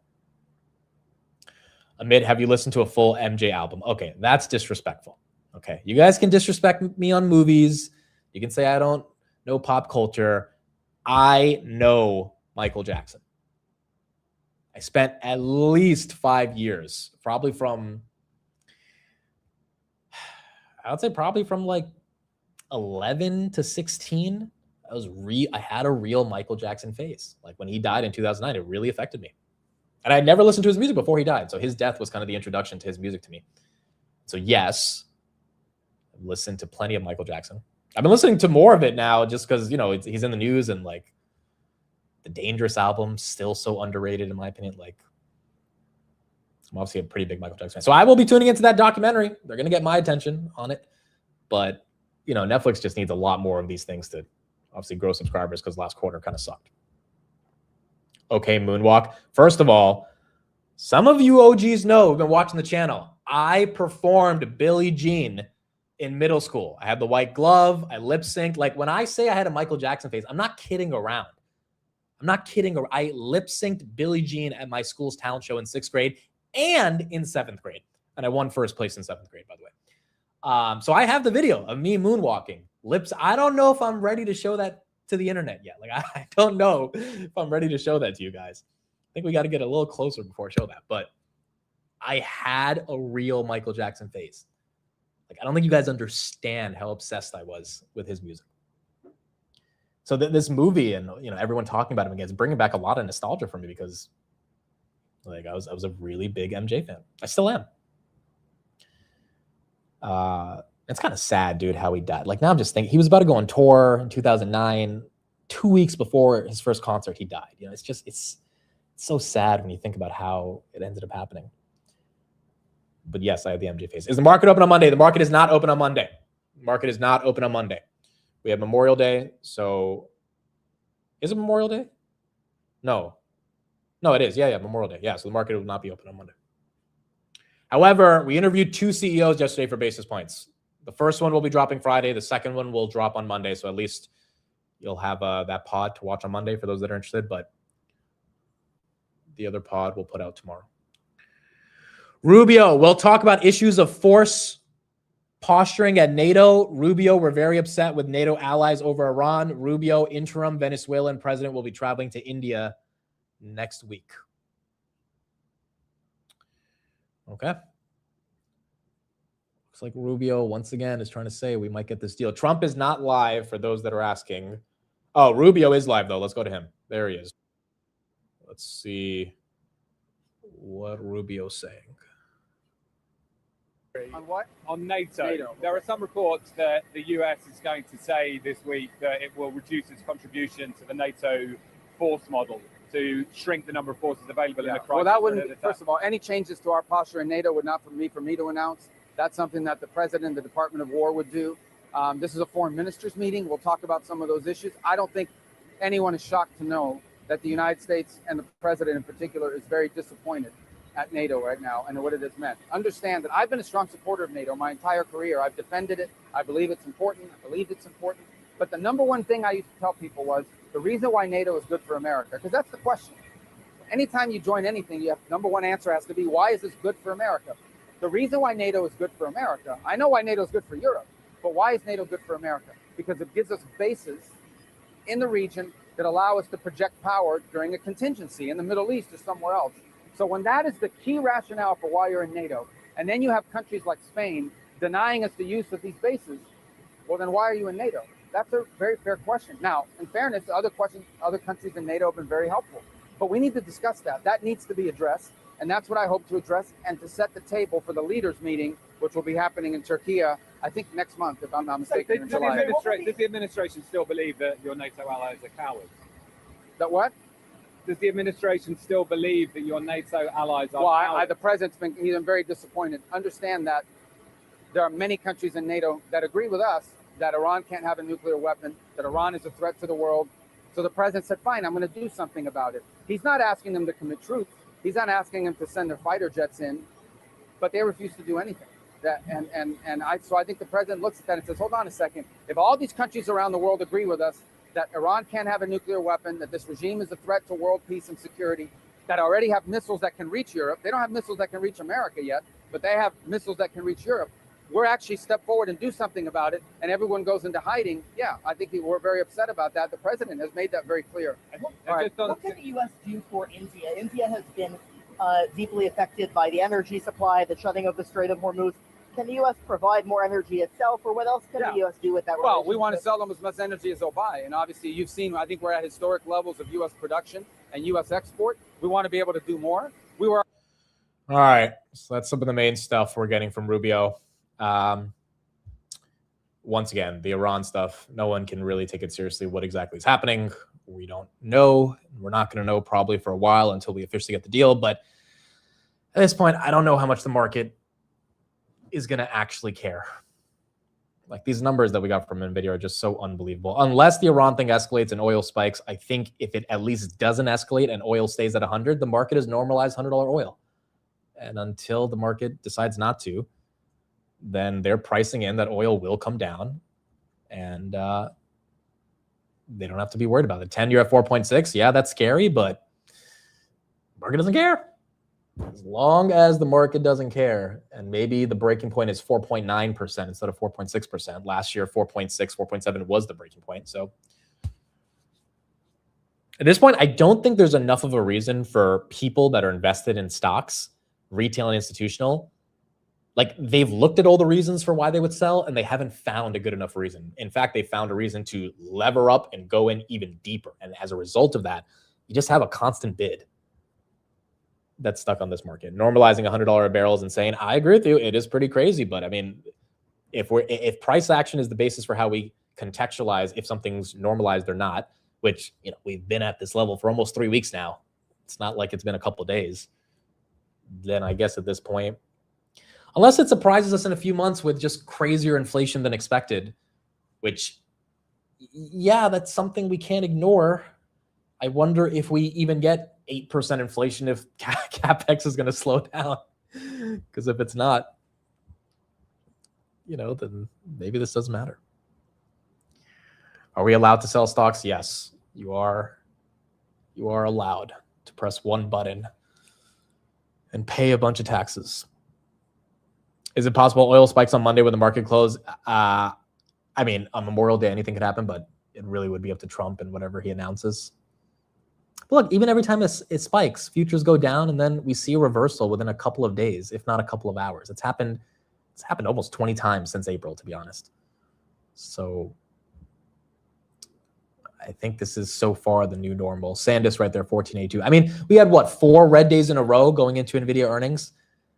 We had NVIDIA earnings yesterday, and if all goes well, we're going to end green on most of the semi names. Even if NVIDIA doesn't, it's almost like these names are consolidating, which is good, right? Like Micron being at 700 for the next 5 months, it might suck, but it's also pretty freaking healthy if you think that it's been too parabolic, because then when it makes the next leg up, it won't look that parabolic, right? Because it'll have a flat period, which might actually make it easier for people to digest buying the stock.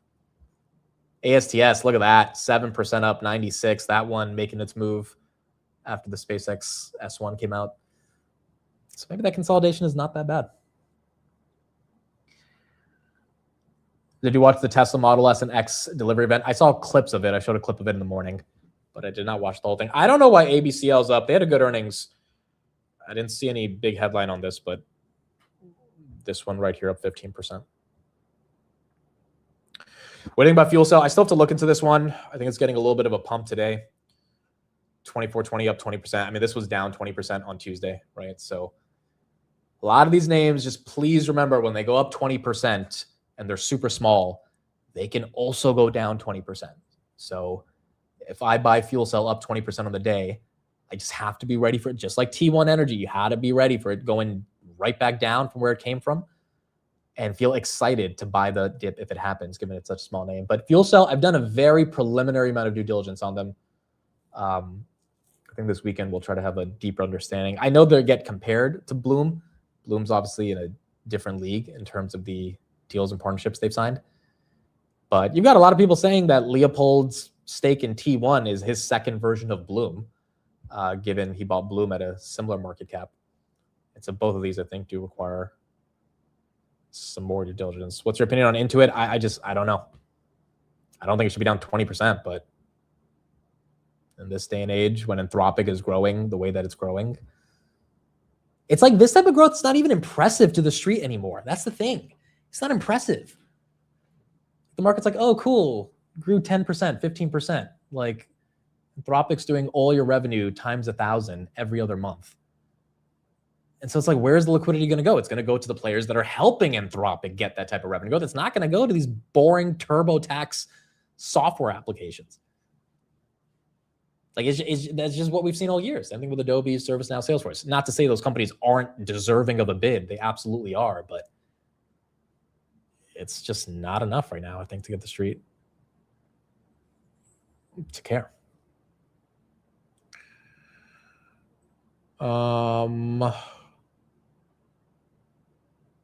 Tesla's still green. There you go. Tessie, 417.55. Is that still green? What do you think about Arista? We talked about it with Jason yesterday. Arista has competition from a lot of the networking players. Great company. The reason they fell on earnings is because I think they were a bit priced to perfection. But their growth also was seen more as commoditized growth versus the memory company's growth, even though memory is seen as a commodity. But given the pricing power they have right now, supply, demand, imbalance, Nvidia competes with Arista to an extent with NVLink when it comes to networking, whereas that's not the same with memory.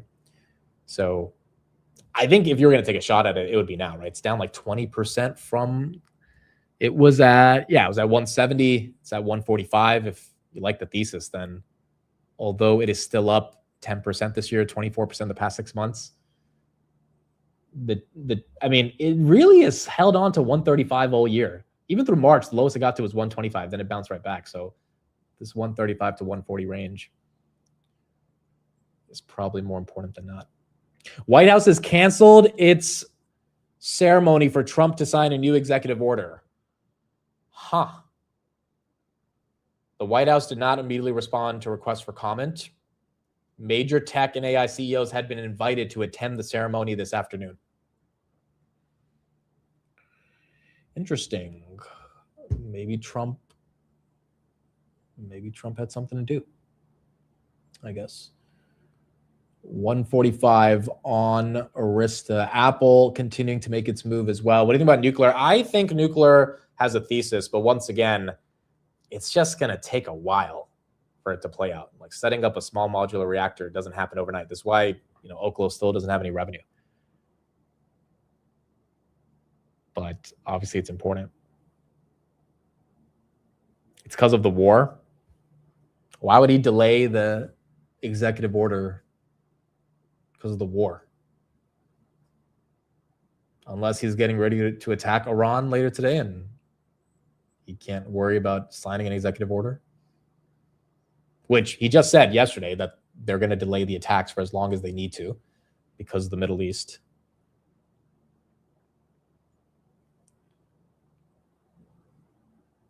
I don't know, maybe because of Cuba. That was weird, though. They hyped it up last night. I mean, they said a lot of big CEOs would be there. Amit, what do you think I should do? I didn't buy the dips the past 2 days, and now it's pumping. Should I wait? You have to ask yourself why you didn't buy the dip over the past 2 days, and if you want to buy the. Again, dude, this comes down to psychology. If you didn't like Micron at 650, how can you feel so upset that it's at 750 2 days later? You didn't like it at 650. So why are you upset that it's at 750? Like, you didn't like it. You can't, like, if you didn't like Google at 270, why are you upset that it's at 400? I think it has to be a mental mind shift where it's like, if I'm not buying the dip, I don't care if it goes up because I'm not buying the dip because I don't want to be part of the story. And next time when it dips, you got to be more excited to buy into the story. But when it dips, you have to take away the fears of, oh, it's going to keep falling, which is why buying the dip is not an easy thing to do. It seems like it's easy, but then the dip comes and it's not that easy. And so it's like, you got to completely, I think, change that mindset. Like if you don't like if you don't believe in the thesis of Poet when it goes down, you can't be upset when it goes back up. Like, that's the market, that's retail, that's institution, that's so many factors that are out of your control. Like, if you didn't believe in the quantum thesis, you can't be upset that you're not in it when Trump invested 100 million in it. It's like, okay, well, if you understood the quantum thesis, that would be a big part of potentially buying it when it was down 70%. Now, do you chase it when it's up 24%? Maybe if the thesis changed, but if the thesis didn't change in your head, then it is what it is. You just look away. You don't care. You move on. There does not have to be this intense level of fear that you're missing out every single name that's going up or down, especially if that fear is even worse when it goes down, because now you're like, well, I can't touch it because it's going back down. It's not good for your mental. When a stock goes down and you stay away from it, for whatever reason you stay away from it, which is a subjective reason, then it goes up and you're like, man, I can't believe I didn't do that. It's like, well, you didn't for a reason. If you really feel so bad, next time you see a dip, because there will always be an opportunity, you buy the hell out of it. And then if it goes down, you can't complain. Which is why knowing about the company before you end up taking advantage of a dip just matters. I don't know why Amcor is down today. That's actually confusing. Jensen was pretty bullish yesterday on packaging in general. Apple continuing to get that 52-week high. Yeah, Bloom Energy was at freaking 250. Like, if the valuation didn't make sense at 250, if the thesis didn't make sense at 250, and now it's at 317, you cannot beat yourself up over missing a $67 move on Bloom if you weren't willing to buy it at 250. And part of the reason you weren't willing to buy it at 250 is because it was still up 3x year to date. And so you're probably like, look, it probably has more to go to the downside before I get interested. Guess what? It didn't, at least in the past 2 days. It went right back up for whatever reason it did. But if you didn't feel comfortable buying it, then like, you don't need to feel comfortable chasing it either. Thoughts on Apple valuation? Aggressive, but they are reaccelerating. So that's all that matters. Street's willing to pay a premium on reacceleration. ASTS, I think, is squeezing. That is correct. Look at that, 97.20. Space Mob is back, at least for now. A lot of people have been pretty upset around this one because it fell all the way down to 65 after that Blue Origin failed launch. But you had a pretty decent chunk of announcements since then. Like, I have a friend who loaded up pretty heavily on ASTS options at, call it 85, before the Bluebird Amazon launch, and he watched it go down to 65 and he bought more. Now, he was crying a little bit when I was talking to him over the past couple of weeks, but he bought more. And guess what? He deserves the massive move he's seeing on his portfolio today. He was down many hundreds of thousands of dollars over the past couple of weeks. He's back with all that money plus more because he bought the dip. Like that's what it really means to buy the dip. Now, these are short-term options, by the way. These are not leaps. These are options that expire in like a month. So he's a little degenerate, and I'm happy it's working out for him. But the point is, if it went to 50 or something, guess who he was going to blame? Himself. He was not going to blame anyone else. So there is no FOMO. There is no fear. There's just conviction. That is it. There's just conviction. Now, there might have been some degenerate conviction. There was a couple of weeks ago. It's not pretty, dude. He texted me, and I could tell he was just wanted to make sure there were no bridges near him because it was pretty bad. But still, this is the glory of the stock market, to live to see another day. He's in the chat right now. I can expose him if he's okay with me exposing him.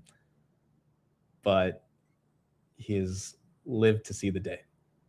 But that's my point, right? It's conviction. It's not this like hodgepodge of woe is me, oh, I didn't buy the dip, or oh, I bought the dip and it's going down. It's like have some fucking conviction. Believe in it.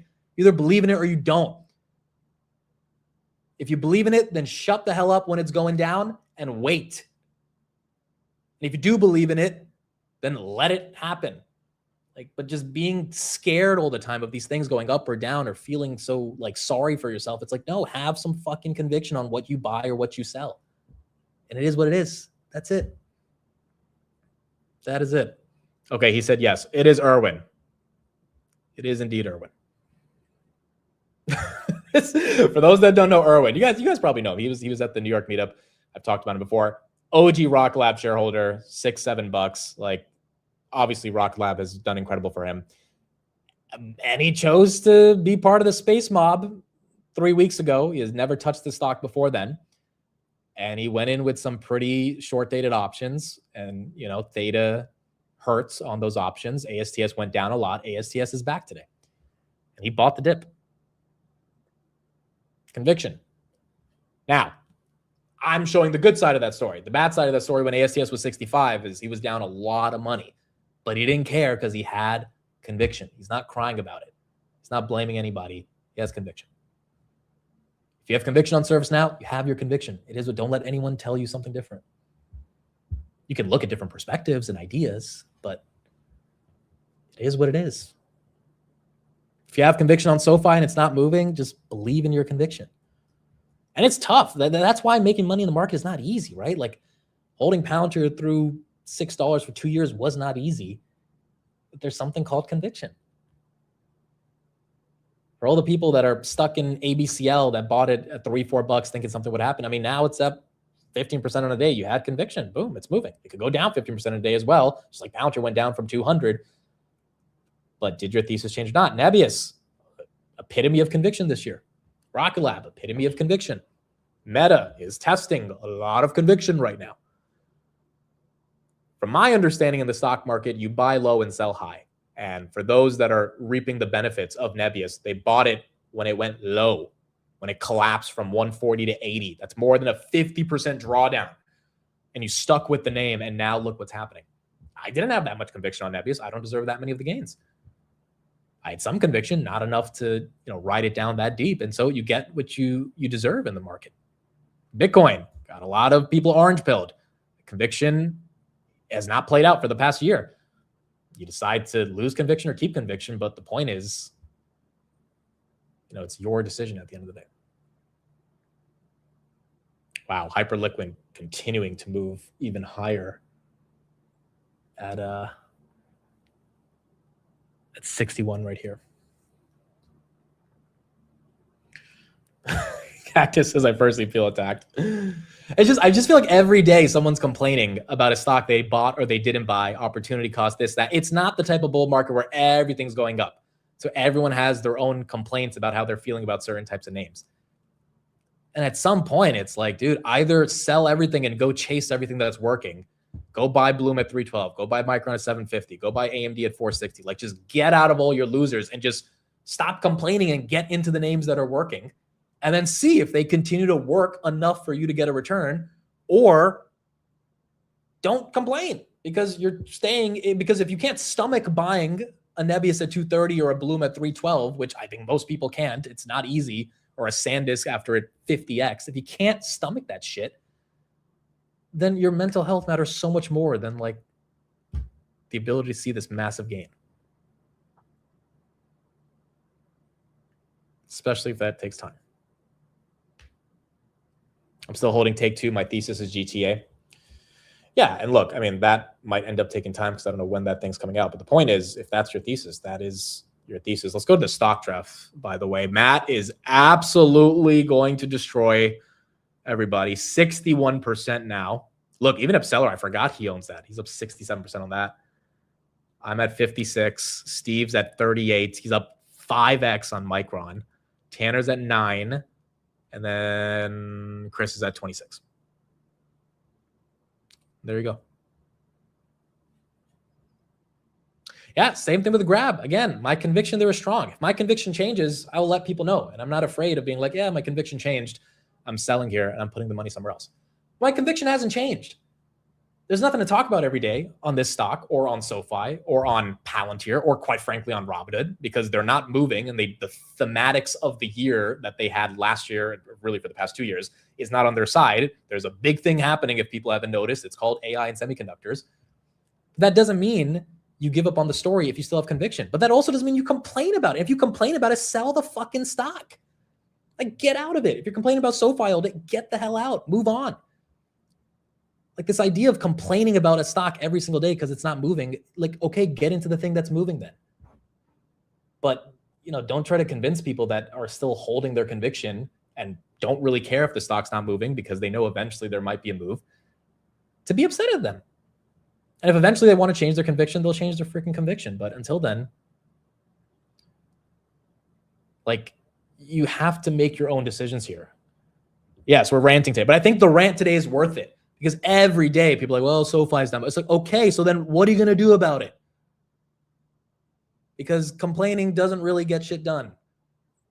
Like, Palantir's not moving this year. Am I complaining about it? Am I calling up Chad and be like, Chad, Palantir's not moving? Chad would slap me in the face if I called him and I said, he would be like, you're calling me to tell me Palantir's not moving. I'd be like, yeah. Like, this is not, no, that's not how this works. If I really felt so bad that Palantir wasn't moving, I would sell it and go buy Micron. I'm not doing that. I don't feel like doing that. Yeah, look at that. Chad said I would block you. I'd also block you for your beta tweets. But can't we all make a pact to stop complaining about the names that are not moving? Because it's getting kind of ridiculous. Like, it's a bull market that has been more selective. Guess what moved a lot last year? Palantir. You got to experience the highs. You also experienced the lows. And by the way, if the lows is only up 15x from the bottoms on this stock versus up 25x, I'm okay with that. If we're consolidating at 130 and not consolidating at 50, I'm really okay with that. If you bought SoFi at 8, like, yeah, it's not at 30, but it's still at 15. You're still up a double. If you bought it at 14 and you're upset, then just reassess the opportunity cost. Be like, okay, I bought it at 14. It's not moving. I don't have a good cost basis on this. I'm not up a lot. I'm going to sell it and go into something that's moving. And then when you sell it and decide to go into something that's moving and that thing that's moving ends up going down 20% in a day because guess what? It could move to the downside as well. And you feel like shit. And you're like, man, I should have never sold my SoFi. That's just a lesson that I've also experienced many times in the market, but I feel like everyone has to experience it to stop the freaking complaining about this. Because it's getting annoying at this point. Like, you either believe in shit or you don't. It is what it is. You either believe in it or you don't. And I cannot sleep at night buying SanDisk. I'm sorry. I can't. I'm not doing it. It's up 50x. And I think a lot of people here would agree. You can't do that. I can sleep at night buying a dip on Palantir at 120 because it's a company I've studied for 4 years at this point. And if it goes below 120, I'm like, at least I know what I own. But like, I can't, and I would imagine even the most bullish of Rocket Lab bulls are probably not buying net new shares at 128 easily with sizable capital if they bought so much of it below these levels. Because again, it's kind of hard to buy into that much strength.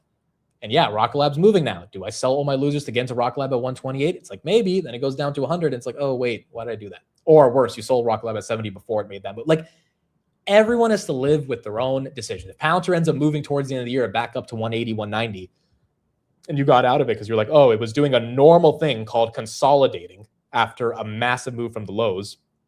Same thing with Hood. I know it got hit at 150 down to 70, but Hood was at $7. It's at 75. It's up 10x. You might not have bought it at 7. That doesn't matter. The market still took it from 7 to 75. You bought it at 130. Okay, that sucks. You're sitting on some bags. Shouldn't have bought it at 130. That's a lesson. It's a lesson that everyone has to deal with. I've dealt with that lesson before as well. If Nebius next year ends up going back down to 130 after staying at 230 for a year, for whatever reason, because who thought Palantir was going to just immediately collapse from 200 to 120? But it happened. Like, this shit happens. ASTS went from basically 130 to 65 in 3 months. I think a lot of space mob people didn't see that happening, but it happened. Like, shit goes up, it goes down, it happens. Nvidia went to freaking 160 from 200.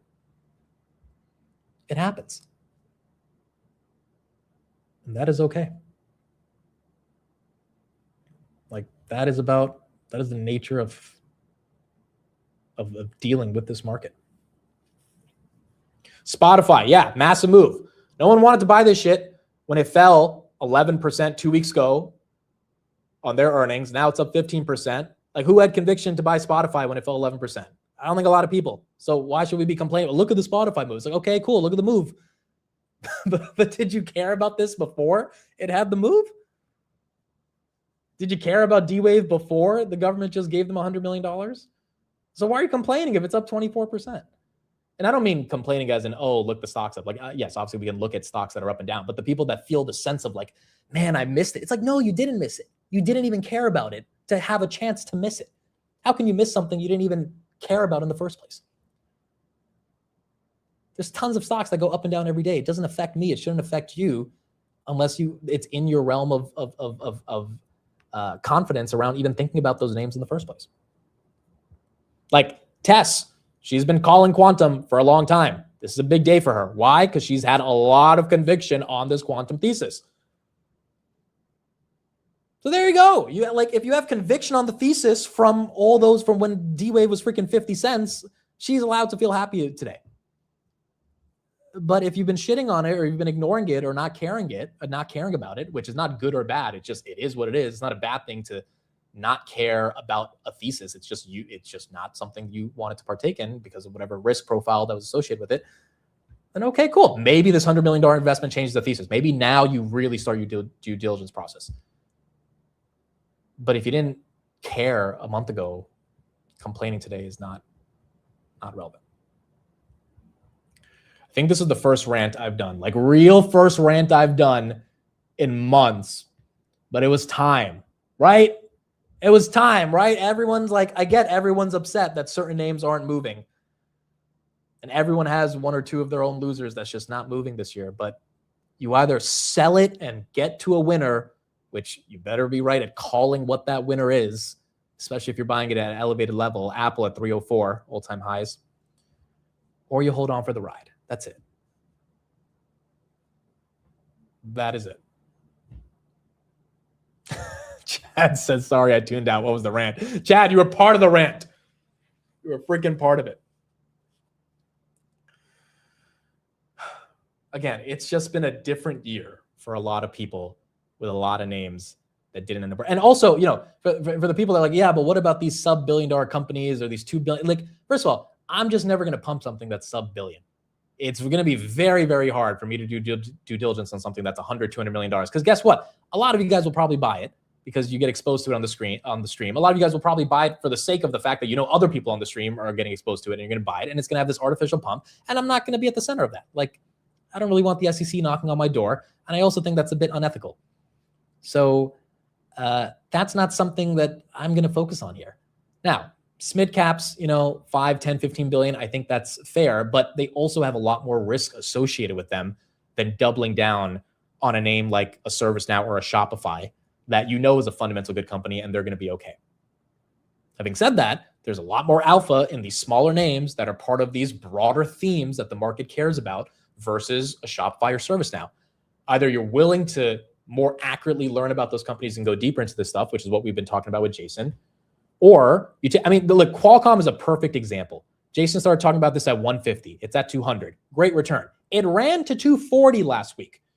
Whoever bought into Jason's thesis after the run happened is now bag holding $35 a share on Qualcomm, and you better be DCAing to hopefully even have a chance to break even.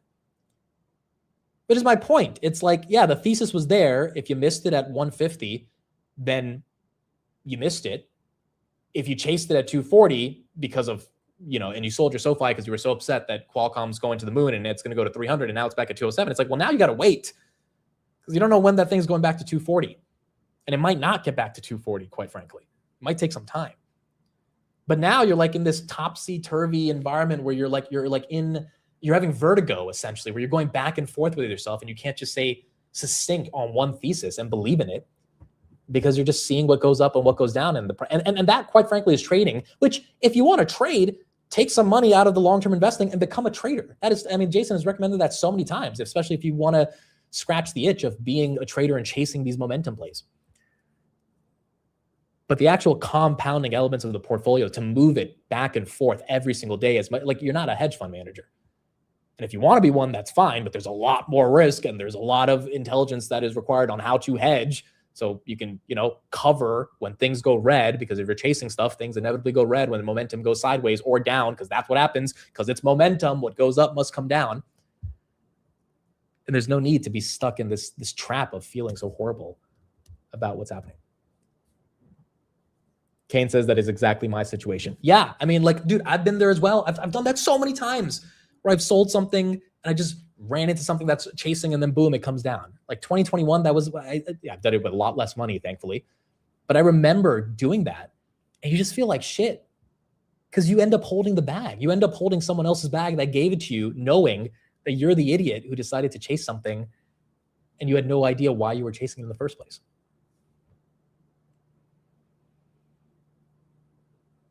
Grab is still 50% cash. Yeah. And so it's very difficult just because the stock's not moving to be upset that, okay, the market doesn't like it right now, but I've completely, said the thesis is broken. It's like the thesis is not broken. Now, if my personal thesis or my personal feeling on opportunity cost has changed, same thing with SoFi, again, 14% revenue growth, 41% revenue growth, that thesis is very strong, but the market has re-rated the name because of rate cuts or because of so many different things you can pull out for why, the market doesn't care about Southeast Asian companies that have to deal with an oil crisis. The market doesn't care about fintech companies that ultimately are not going to get the benefit from rate cuts. Even Tesla, which has done really nothing all year. Everyone loves Tesla. Year to date, it's down 5%, has done nothing.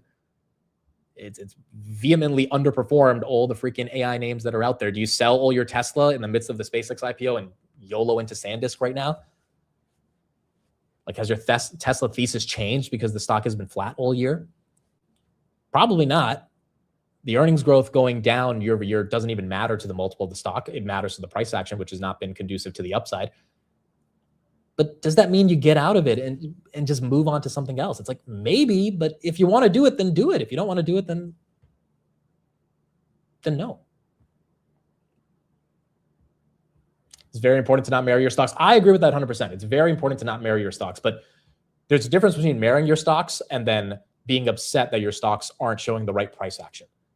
No one was upset when Robinhood was going up a couple bucks every other day in 2025. Now they're upset because the price, nothing has changed in the thesis. Tell me what's changed in the Robinhood thesis from last year to this year. I would love to be educated on what has changed in the thesis. Nothing, but the price action went down. So it's that's not being married to a stock. That's just saying, okay, look, it's not on my side this year. And if you want to manage your portfolio in an active way, which predetermines that you have to cut the loser, you have to get rid of something that is in then that's a totally fine strategy and philosophy. But that means you have to adopt that philosophy. That means every time a stock goes below a certain level or loses a key moving average, you got to get out of it. You got to be strict about that. And a lot of times your biggest convictions will lose some pretty core levels because shit happens and it's a dynamic market. You just get rid of them immediately when they do that. Well, if that's your philosophy, okay.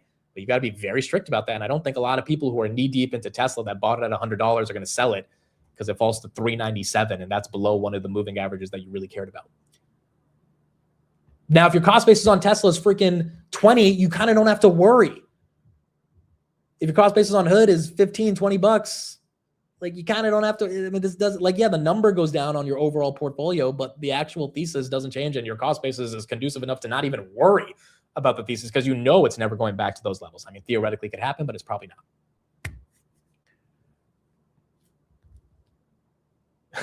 Laura says I'm married to Rocket Lab. Yeah, look, this is also the other thing. Some people are freaking 1 or 2 stock all-in types of people. Maybe 4 or 5 stocks. And if you're in those 1 or 2 stocks like a Rocket Lab from $5 or $6, like Laura's in, I don't think she cares that much if it goes from 129 back to 100. And she's damn sure not selling it to go chase ASML because you're going to need more lithography for SpaceX machines. So then you just sit back and you enjoy the market, but you don't feel bad for the people that are making money in these crazy momentum swings. You also don't feel bad for the people that are, in and out of stocks every other day. That's just a different philosophy of how they're doing. And if that's not your philosophy, then it is what it is. But it's way healthier than being scared if a name keeps going down or if another name keeps going up and you're not in that certain name. Those are my thoughts. Is Trump actually live on Fox News? Why would he be live right now? What would he be talking about? Trump announces rollback of Biden-era energy restrictions in push to lower costs. Okay, he's signing some executive order. We probably don't need to listen to that. Interesting. So they canceled the AI executive order and he's doing a different one. Energy restrictions going away. Is oil coming down? Oil is still up 3%, 101.40. Amit's having a Tanner moment. I absolutely am having a Tanner moment here. Absolutely having a Tanner moment. Yeah, it was time, Amit. Glad you went on this rant. I mean, guys, look, I love to be in a stock that goes up a lot. I've experienced that. I think a lot of us experienced that over the past couple of years. This year, I was not in the crazy names that had these massive runs. Am I crying myself to sleep every night about it? No, like it's just not even a little bit. Am I crying that I'm not in micro? No, I don't care. I've tried to understand the thesis and analyze it and kind of see where it's going from here. And I kind of concluded it's probably going up, but I'm also not willing to take that risk. Money is really hard to make. And when you have it, it's really hard to protect. So it's like, I'm not going to take that type of a risk. And that's okay. I think that's the same for a lot of people here. Now, there's also a paradigm on like being bearish or bullish. I think throughout the majority of the year, been relatively bullish. Proved that in the March and April. As the day the ceasefire was announced, I put in my buy orders into my retirement account, started buying Rocket Lab, Palantir, Oracle. Now, did I buy the best stocks that made a massive move since then, which is essentially any semiconductor stock? No, because if I had bought Micron at 400 or freaking SanDisk at 500, obviously they would have been way better buys. Meta was not the best buy compared to Google. But am I crying myself to sleep that Google outperformed? It's like, no, like, all right, Meta's going to have its day eventually. It's not having its day right now. I'm not going to go crazy about that. I'm definitely not going to sell Meta at 600, buy Google at 400. Be like, yep, that's the pivot. Which I don't think is a crazy thing to do either, by the way. I just look at the valuations on them. It's like Meta seems more reasonable here. And maybe that's wrong long-term because Meta's a lower quality business. That could be happening. But I'm not buying Intel at 130. The time to buy it was when Trump and Jensen pumped it. So I don't really care if it goes up to 150. Because I'm not going to get in the thesis. I think that's the same for so many people here that either bought the dip or like dude, a lot of retail stayed on the sidelines with cash. Where the Goldman Sachs investment research came out, right? That they said, back in 2025, retail heavily bought the dip. Back in March, retail was a bit more selective. So a lot of retail had to end up chasing in April, which means you didn't get the best prices on these names. But nonetheless, some of the stuff you chased might not have ended up working out like the other names that just had explosive moves. But it's a different type of bull market that we all have to come to grips with, especially given like 15 sectors have done nothing this year and 2 of them are responsible for the majority of the gains. It's not easy to recognize that going into the beginning of the year, that 2 sectors will be the only reason the stock market goes up this year. Semis and a little bit of tech. And yes, energy, but obviously there was a war that caused that to happen. And we all were pretty bullish on AI in general and semis, but it's like every single small company in this, like assuming all the CapEx spend and where it was going would be the basis for how the market would be this year, I don't think that many people expected that. Now, the flip side is, what if that changes?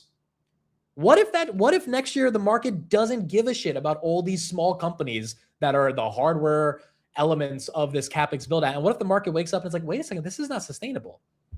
Like, also these margins are not that amazing.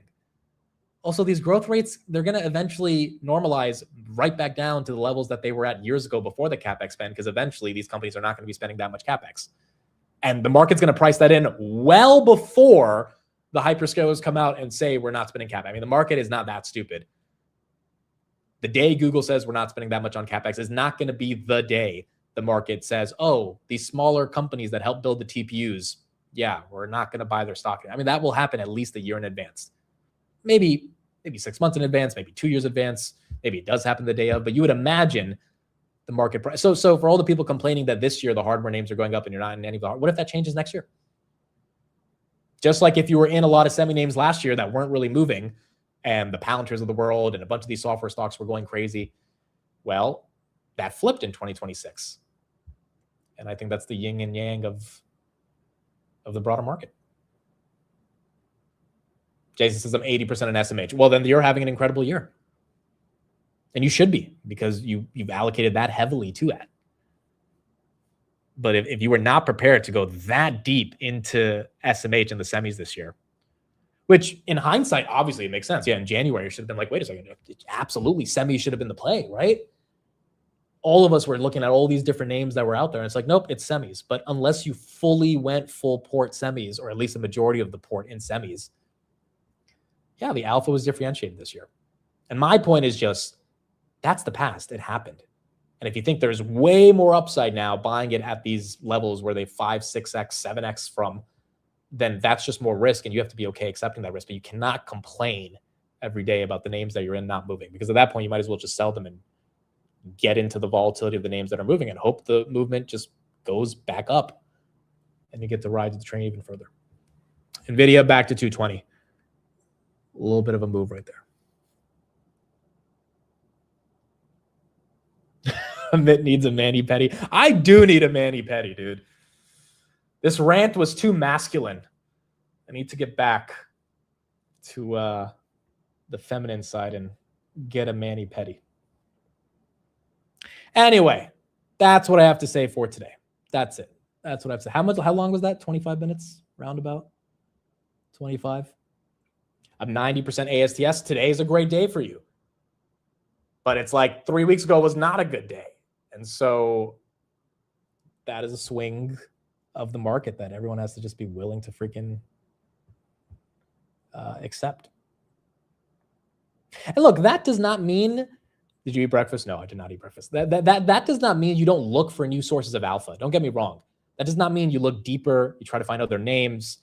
Something I've been trying to do a lot more of as well, right? Like part of the reason this community found Hood and Palantir and SoFi and Rocket Lab at those dirt cheap levels a few years ago is because of intense research. And as Jason has been saying, that research has had to shift to a sector that we're not all experts on.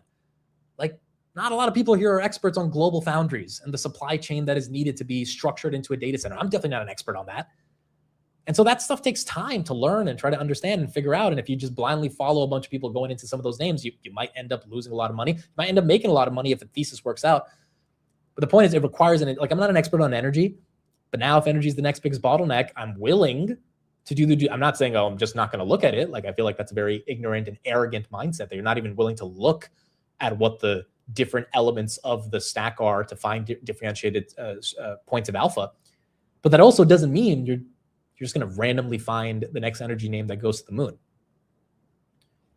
And that just requires more research. But that also doesn't mean in the process of doing that research and trying to develop a thesis and figure stuff out that you're going to complain every day that the thing you're in is not moving, and then switch 5 times a day back and forth into the latest stock on X that's getting a bid. Even Gavin Baker mentioned it yesterday. It was kind of funny.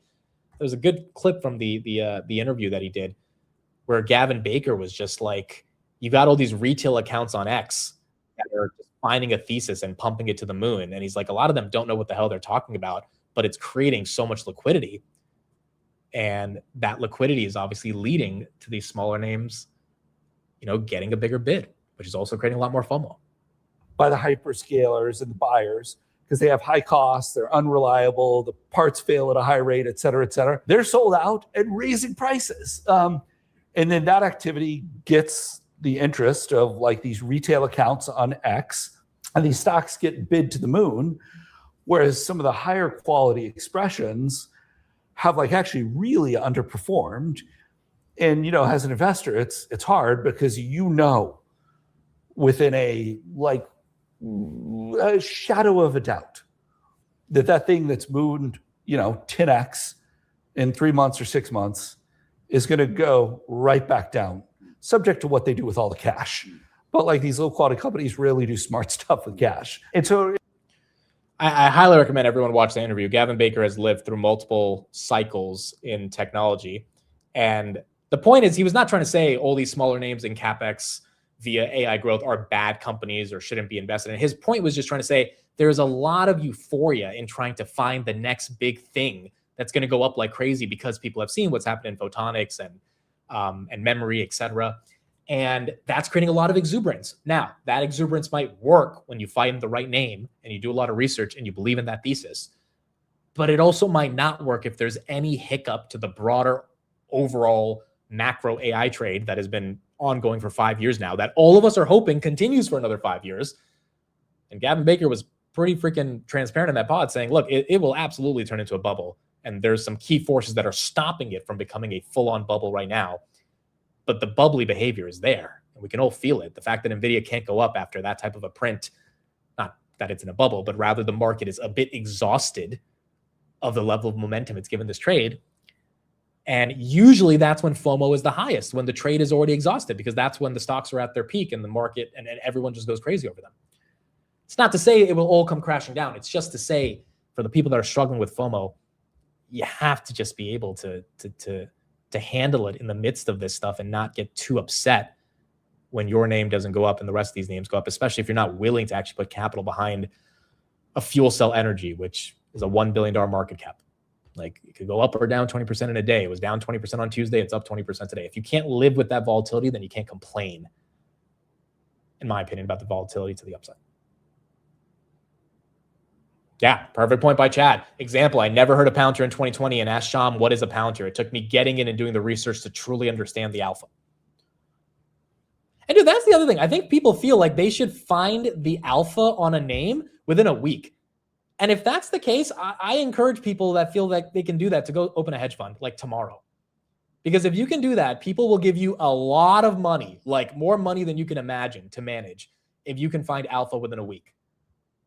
And if your alpha is finding some sub $300 million company and then just being like, yeah, I think this thing is going to work, and trying to get a lot of people to talk about it so that a lot more people get excited, so that the stock goes up because a bunch of people drive into it, so that, you know, the next person who's buying makes it go higher, then maybe that's a strategy. But to find real alpha, it takes some freaking time. It's not the easiest thing in the world. Fun Extreme says most people complaining about their stocks not moving or constantly feeling FOMO are probably less than 2 to 3 years into the market. Experience teaches patience. I also fundamentally agree with that as well. I mean, Rock Lab, you had to wait a good 3 years for that thing to explode. Same thing with Hood, same thing with Palantir. I mean, same thing with so many of these names that are out there. It just took time. Like Iren was stuck at $3-4 for a while before they made their massive pivot. And if you believe in their Bitcoin mining thesis, the pivot ended up leading to a thesis that exploded to 56. Now, if you bought it at 55, you're annoyed because it's not going up every day. But the thesis played out from when it was stuck for years when no one wanted Iren.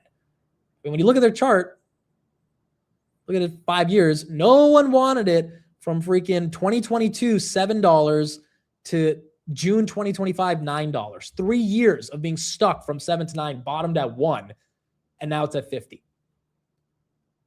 Like, this stuff just takes time. It's amazing when it goes up in a month or it goes up in a week, but normalizing a stock going up every other day because these photonics plays or these memory names or these AI hardware chip names are going up every other week. Especially when you're not trading every week. I think people can misconstrue when Jason's talking about all these opportunities. Jason is saying, hey, I think this thing can go up. I'm going to apply options and leverage to magnify my gains. and I'm going to sell them very quickly when I see a 3, 4, 5, 6% move because my options are going to be up 30, 40, 50%. So like, when he's talking about all these opportunities, that he's also talking about it as a trader. Yes, he's an investor as well, but as a trader, when he sees a call a few months out that he thinks is underpriced because this stock can be up, 4 or 5%, even maybe 10% from now, short term, he's going to take advantage of that and then make money in a very short time period. Most people here are not traders. Most people, if you get into freaking Qualcomm, you're not going to sell it. You're going to believe, okay, I'm in Qualcomm. I believe there's a thesis. I'm going to hold it for a while. And then that begs the question, why? Which begs the question of due diligence, alpha, getting to know about Qualcomm. When it falls 10% in a day randomly, will you care to DCA? And if none of those fundamental elements are part of the investment process, which I feel like has been just eliminated for so many people now that they see names go up 30% in a day, which I can't blame people for feeling that affects me as well, seeing all that type of momentum. But it's also like you can't, chase your head off thinking that that's how a sustainable compounding portfolio is going to manifest itself. Just doesn't fully feel reasonable. All right, that's it. That is fully it for me. That is my rant. That's it. I'm done. No more ranting. No more. Enphase making a nice little move today there. But hopefully it was a little helpful. Enphase 4. Yeah, how many people sat in Enphase at $35 for a year before finally seeing it break out to $60? Remember, Enphase was down from $350. So you had a complete downturn, then you have to stay stuck in it to finally see this breakout up to 60. Like, it just, all of these names they coincide with the same thesis, which is either you have conviction or you don't, you have patience or you don't. And if you're going to run around every single day trying to find the next new name, it's just going to be hard to meaningfully stay stuck in a name. AMD, how did I forget that was a long hold. AMD got shit on by a lot of people. A lot of people. Again, I never got heavy into AMD. I was more into Nvidia, but I don't think I spent time shitting on it. I've always loved Lisa Su. It wasn't for me. Guess what? AMD massively outperformed Nvidia. Like, massively. Like, it's kind of laughable in the past year and a half how much it's outperformed. And that required patience and conviction. Bro, it's time to end it, or else I'm going to turn off the stream. Guys, he's ranting again. All right, I'm done. Officially done. Officially done. No more rant. How is it 12 p.m., bro? Oh, my gosh.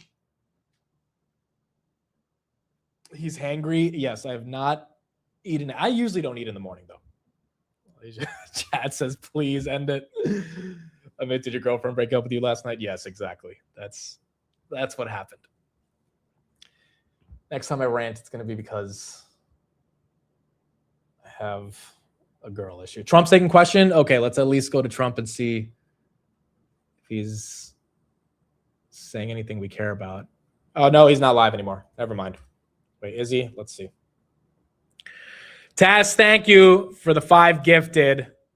Appreciate that. Thank you, Tess, for being here. And again, the quantum names making their move today. That is a example of just conviction that Tess has had for so long. Okay, here are the questions. Let's see. Proof of citizenship, and also mail-in voting, which is so crooked. So in Maryland, as you probably saw, they had 500,000 mail-in votes that were corrupt. They were corrupt. They said the printer made a mistake. Don't believe that. And they got caught with 500,000 mail-in ballots that were corrupt. We've got to stop it. We have a country that has a very corrupt. We have more corrupt elections than third world countries have. Someone asked Trump about oil and affordability. With many Americans concerned about affordability ahead of the midterms, there is some backlash among Senate Republicans to some of the other priorities, the ballroom and the anti-weaponization fund. You clearly still have a strong hold on the Republican Party. Your candidates did very well this week during the primaries, but are you losing control of the Senate? My candidates did well. Not all candidates did well. But are you losing control of the Senate, sir? Are you losing control of the Senate, Senate Republicans? I don't know. I really don't know. I can tell you, I only do what's right. I don't need money for the ballroom. You know, I'm making a gift of the ballroom. Okay. We'll see if we get any actual answers on Iran or anything later. But as of now, Trump is taking more political questions right here. Again, kind of weird that the AI executive order was canceled, but I guess we'll find out later why that ended up happening. SPY 730. SPY is actually about to flip green, folks.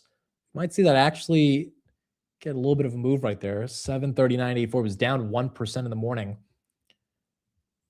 And now you're seeing this move potentially more green. Okay, I think that's it for us. I think that's it. Chad says to end it. Chad, now I want to go for another 30 minutes.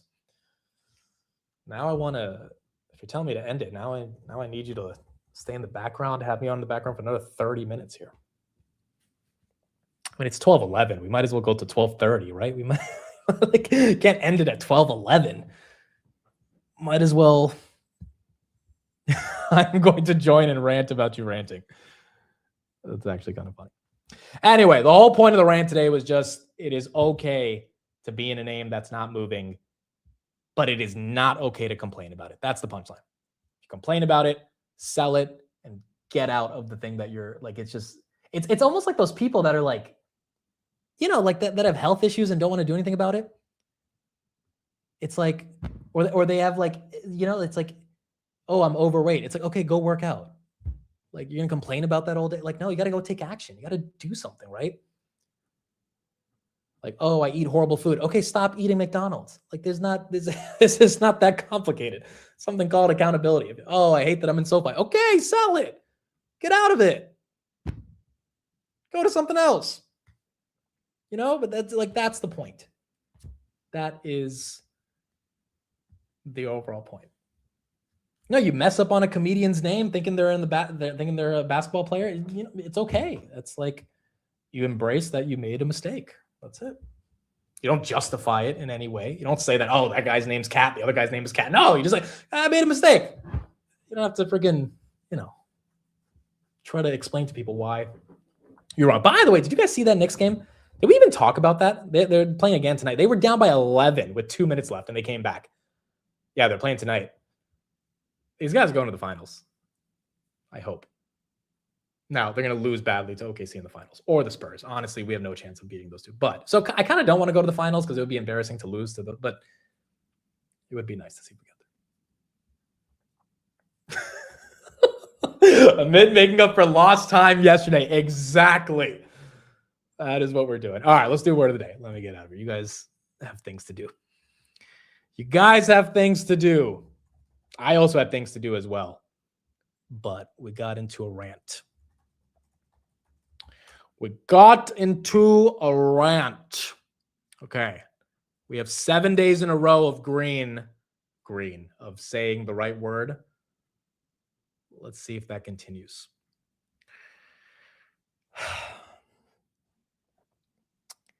The fuck is this, dude? Epistolary? Relating to letters or written correspondence. The founders' annual letters have become almost epistolary essays on technology and capital allocation. Epistolary. I'm going with it. Epistolary. Let's see what we got. Epistolary. Trump discusses Oman and tolls in the Hormuz Strait, saying that the U.S. has complete control over it. Okay. So once again, Trump kind of just saying that we have control over the strait, even though we don't fully know exactly when that situation is going to be done. Preaching is not ranting. Okay, good. People kind of agreed with it. That's good. All right, word of the day. Epistolary. That's what I'm going for. Epistolary. Bro, 8 days in a row. We need a poly market on betting on my word of the day pronunciation. 8 days. I don't think we've done that since 2022. No, we started this around mid-2023. I don't think there's been 8 days in a row of a pronunciation. That was pretty incredible. It was a pissed off Larry earlier. Okay, there you go. It's not a fake streak. Dude, I've showed you guys my ChatGPT. It's the same thread. I'm not prompting it to give me easy words. Literally, it's give me another one every single day. I've been using this for like almost 5 months now. I'm sure it's 8 days. It is 8 days in a row. Yesterday was 7. Your boy can rant. Your boy can talk. He can speak. This is a top signal. This might be a top signal. No FOMO. Thank you for becoming a channel member. That is the best name today to become a channel member. Appreciate you. Thank you for joining. Hubbers, thank you for joining. Unique Trade, thank you as well for joining. Zach, thank you as well for becoming a channel member. Appreciate it. Ray says, give us your best hee. I can, I really, I would. I don't know if we're close enough yet for me to give you my hee, because I have a mean hee. I have a mean falsetto hee that I practiced when I was younger. And I was obsessed with Michael Jackson. Steve just texted me. People are saying you melted down. What happened? Are you okay? You guys snitch on all of us, dude. If I say something, Tanner somehow knows. If Steve says something, I know. If Tanner says, like, you guys are just snitches on everything. Now Steve's like actually worried about me. Literally. It's like all of our chats just converge. Like no one can just have a conversation with their chat. The other person has to know what happened every time. Jose said the same thing to me the other day. He was like, yo, your chat was, I was like, dude, how do you know? He's like, oh, everyone came in my chat. I was like, okay. This is just YouTube at this point. It kind of makes sense. You all kind of are watching the same people. We're all collaborating. So basically there are no secrets, which means we can't talk shit about each other either. Like, if I talk shit about Tanner or Steve or Jose, which if I ever do, it's always in jest. It's never serious. They will find out. Like, did you hear what Amit said about you, Tanner, the other day? Then I get a call from Tanner. He's like, yo, you talking shit? Thought we were boys. You talking shit? It's like, bro, I was joking. They didn't understand. He's like, no, you're talking shit, bro. So I guess that's what happens. All right. That's it. I'm done. Thank you all for being here. Hopefully the rant was somewhat meaningful. Chad said, thank you for wasting my time. Chad, you are very welcome. Final thing I'll say, I am launching something on Monday. I think you guys are going to really like it. It should be fun. I came up with the idea literally last week. Teased it to a couple people. So Monday, Market Open, we'll be launching something. And I think it'll be fun. I think it'll be pretty cool. Here's my teaser. I think every single person in the chat will use what we're going to launch. I think it's going to be really, really, really freaking cool. So a Bitcoin. It will not be a Bitcoin, but I think you guys will enjoy it. So, oh shit, the market's closed on Monday. Should we launch it tomorrow? Okay, let me talk to someone. Let's see if we do it tomorrow. Yeah, we should do it tomorrow. It's Friday. Okay, fuck it. We'll do it tomorrow. All right, it'll be out tomorrow. It should be fun. All right. Good launch planning. Dude, this idea came to me like 3 days ago. So it's like there's really not a real launch associated with it. So all right. It'll be out tomorrow. I don't even want to I just think you guys will really enjoy. Like I don't want to hype it up, but I really freaking think you guys will enjoy it. And I think literally every single person who watches the show is going to use it. I'll just say, I really, really think you guys will like it. All right. Tomorrow morning, it'll be out. All right. Thank you, everybody. I'll see you guys on the market close. Bye, everybody.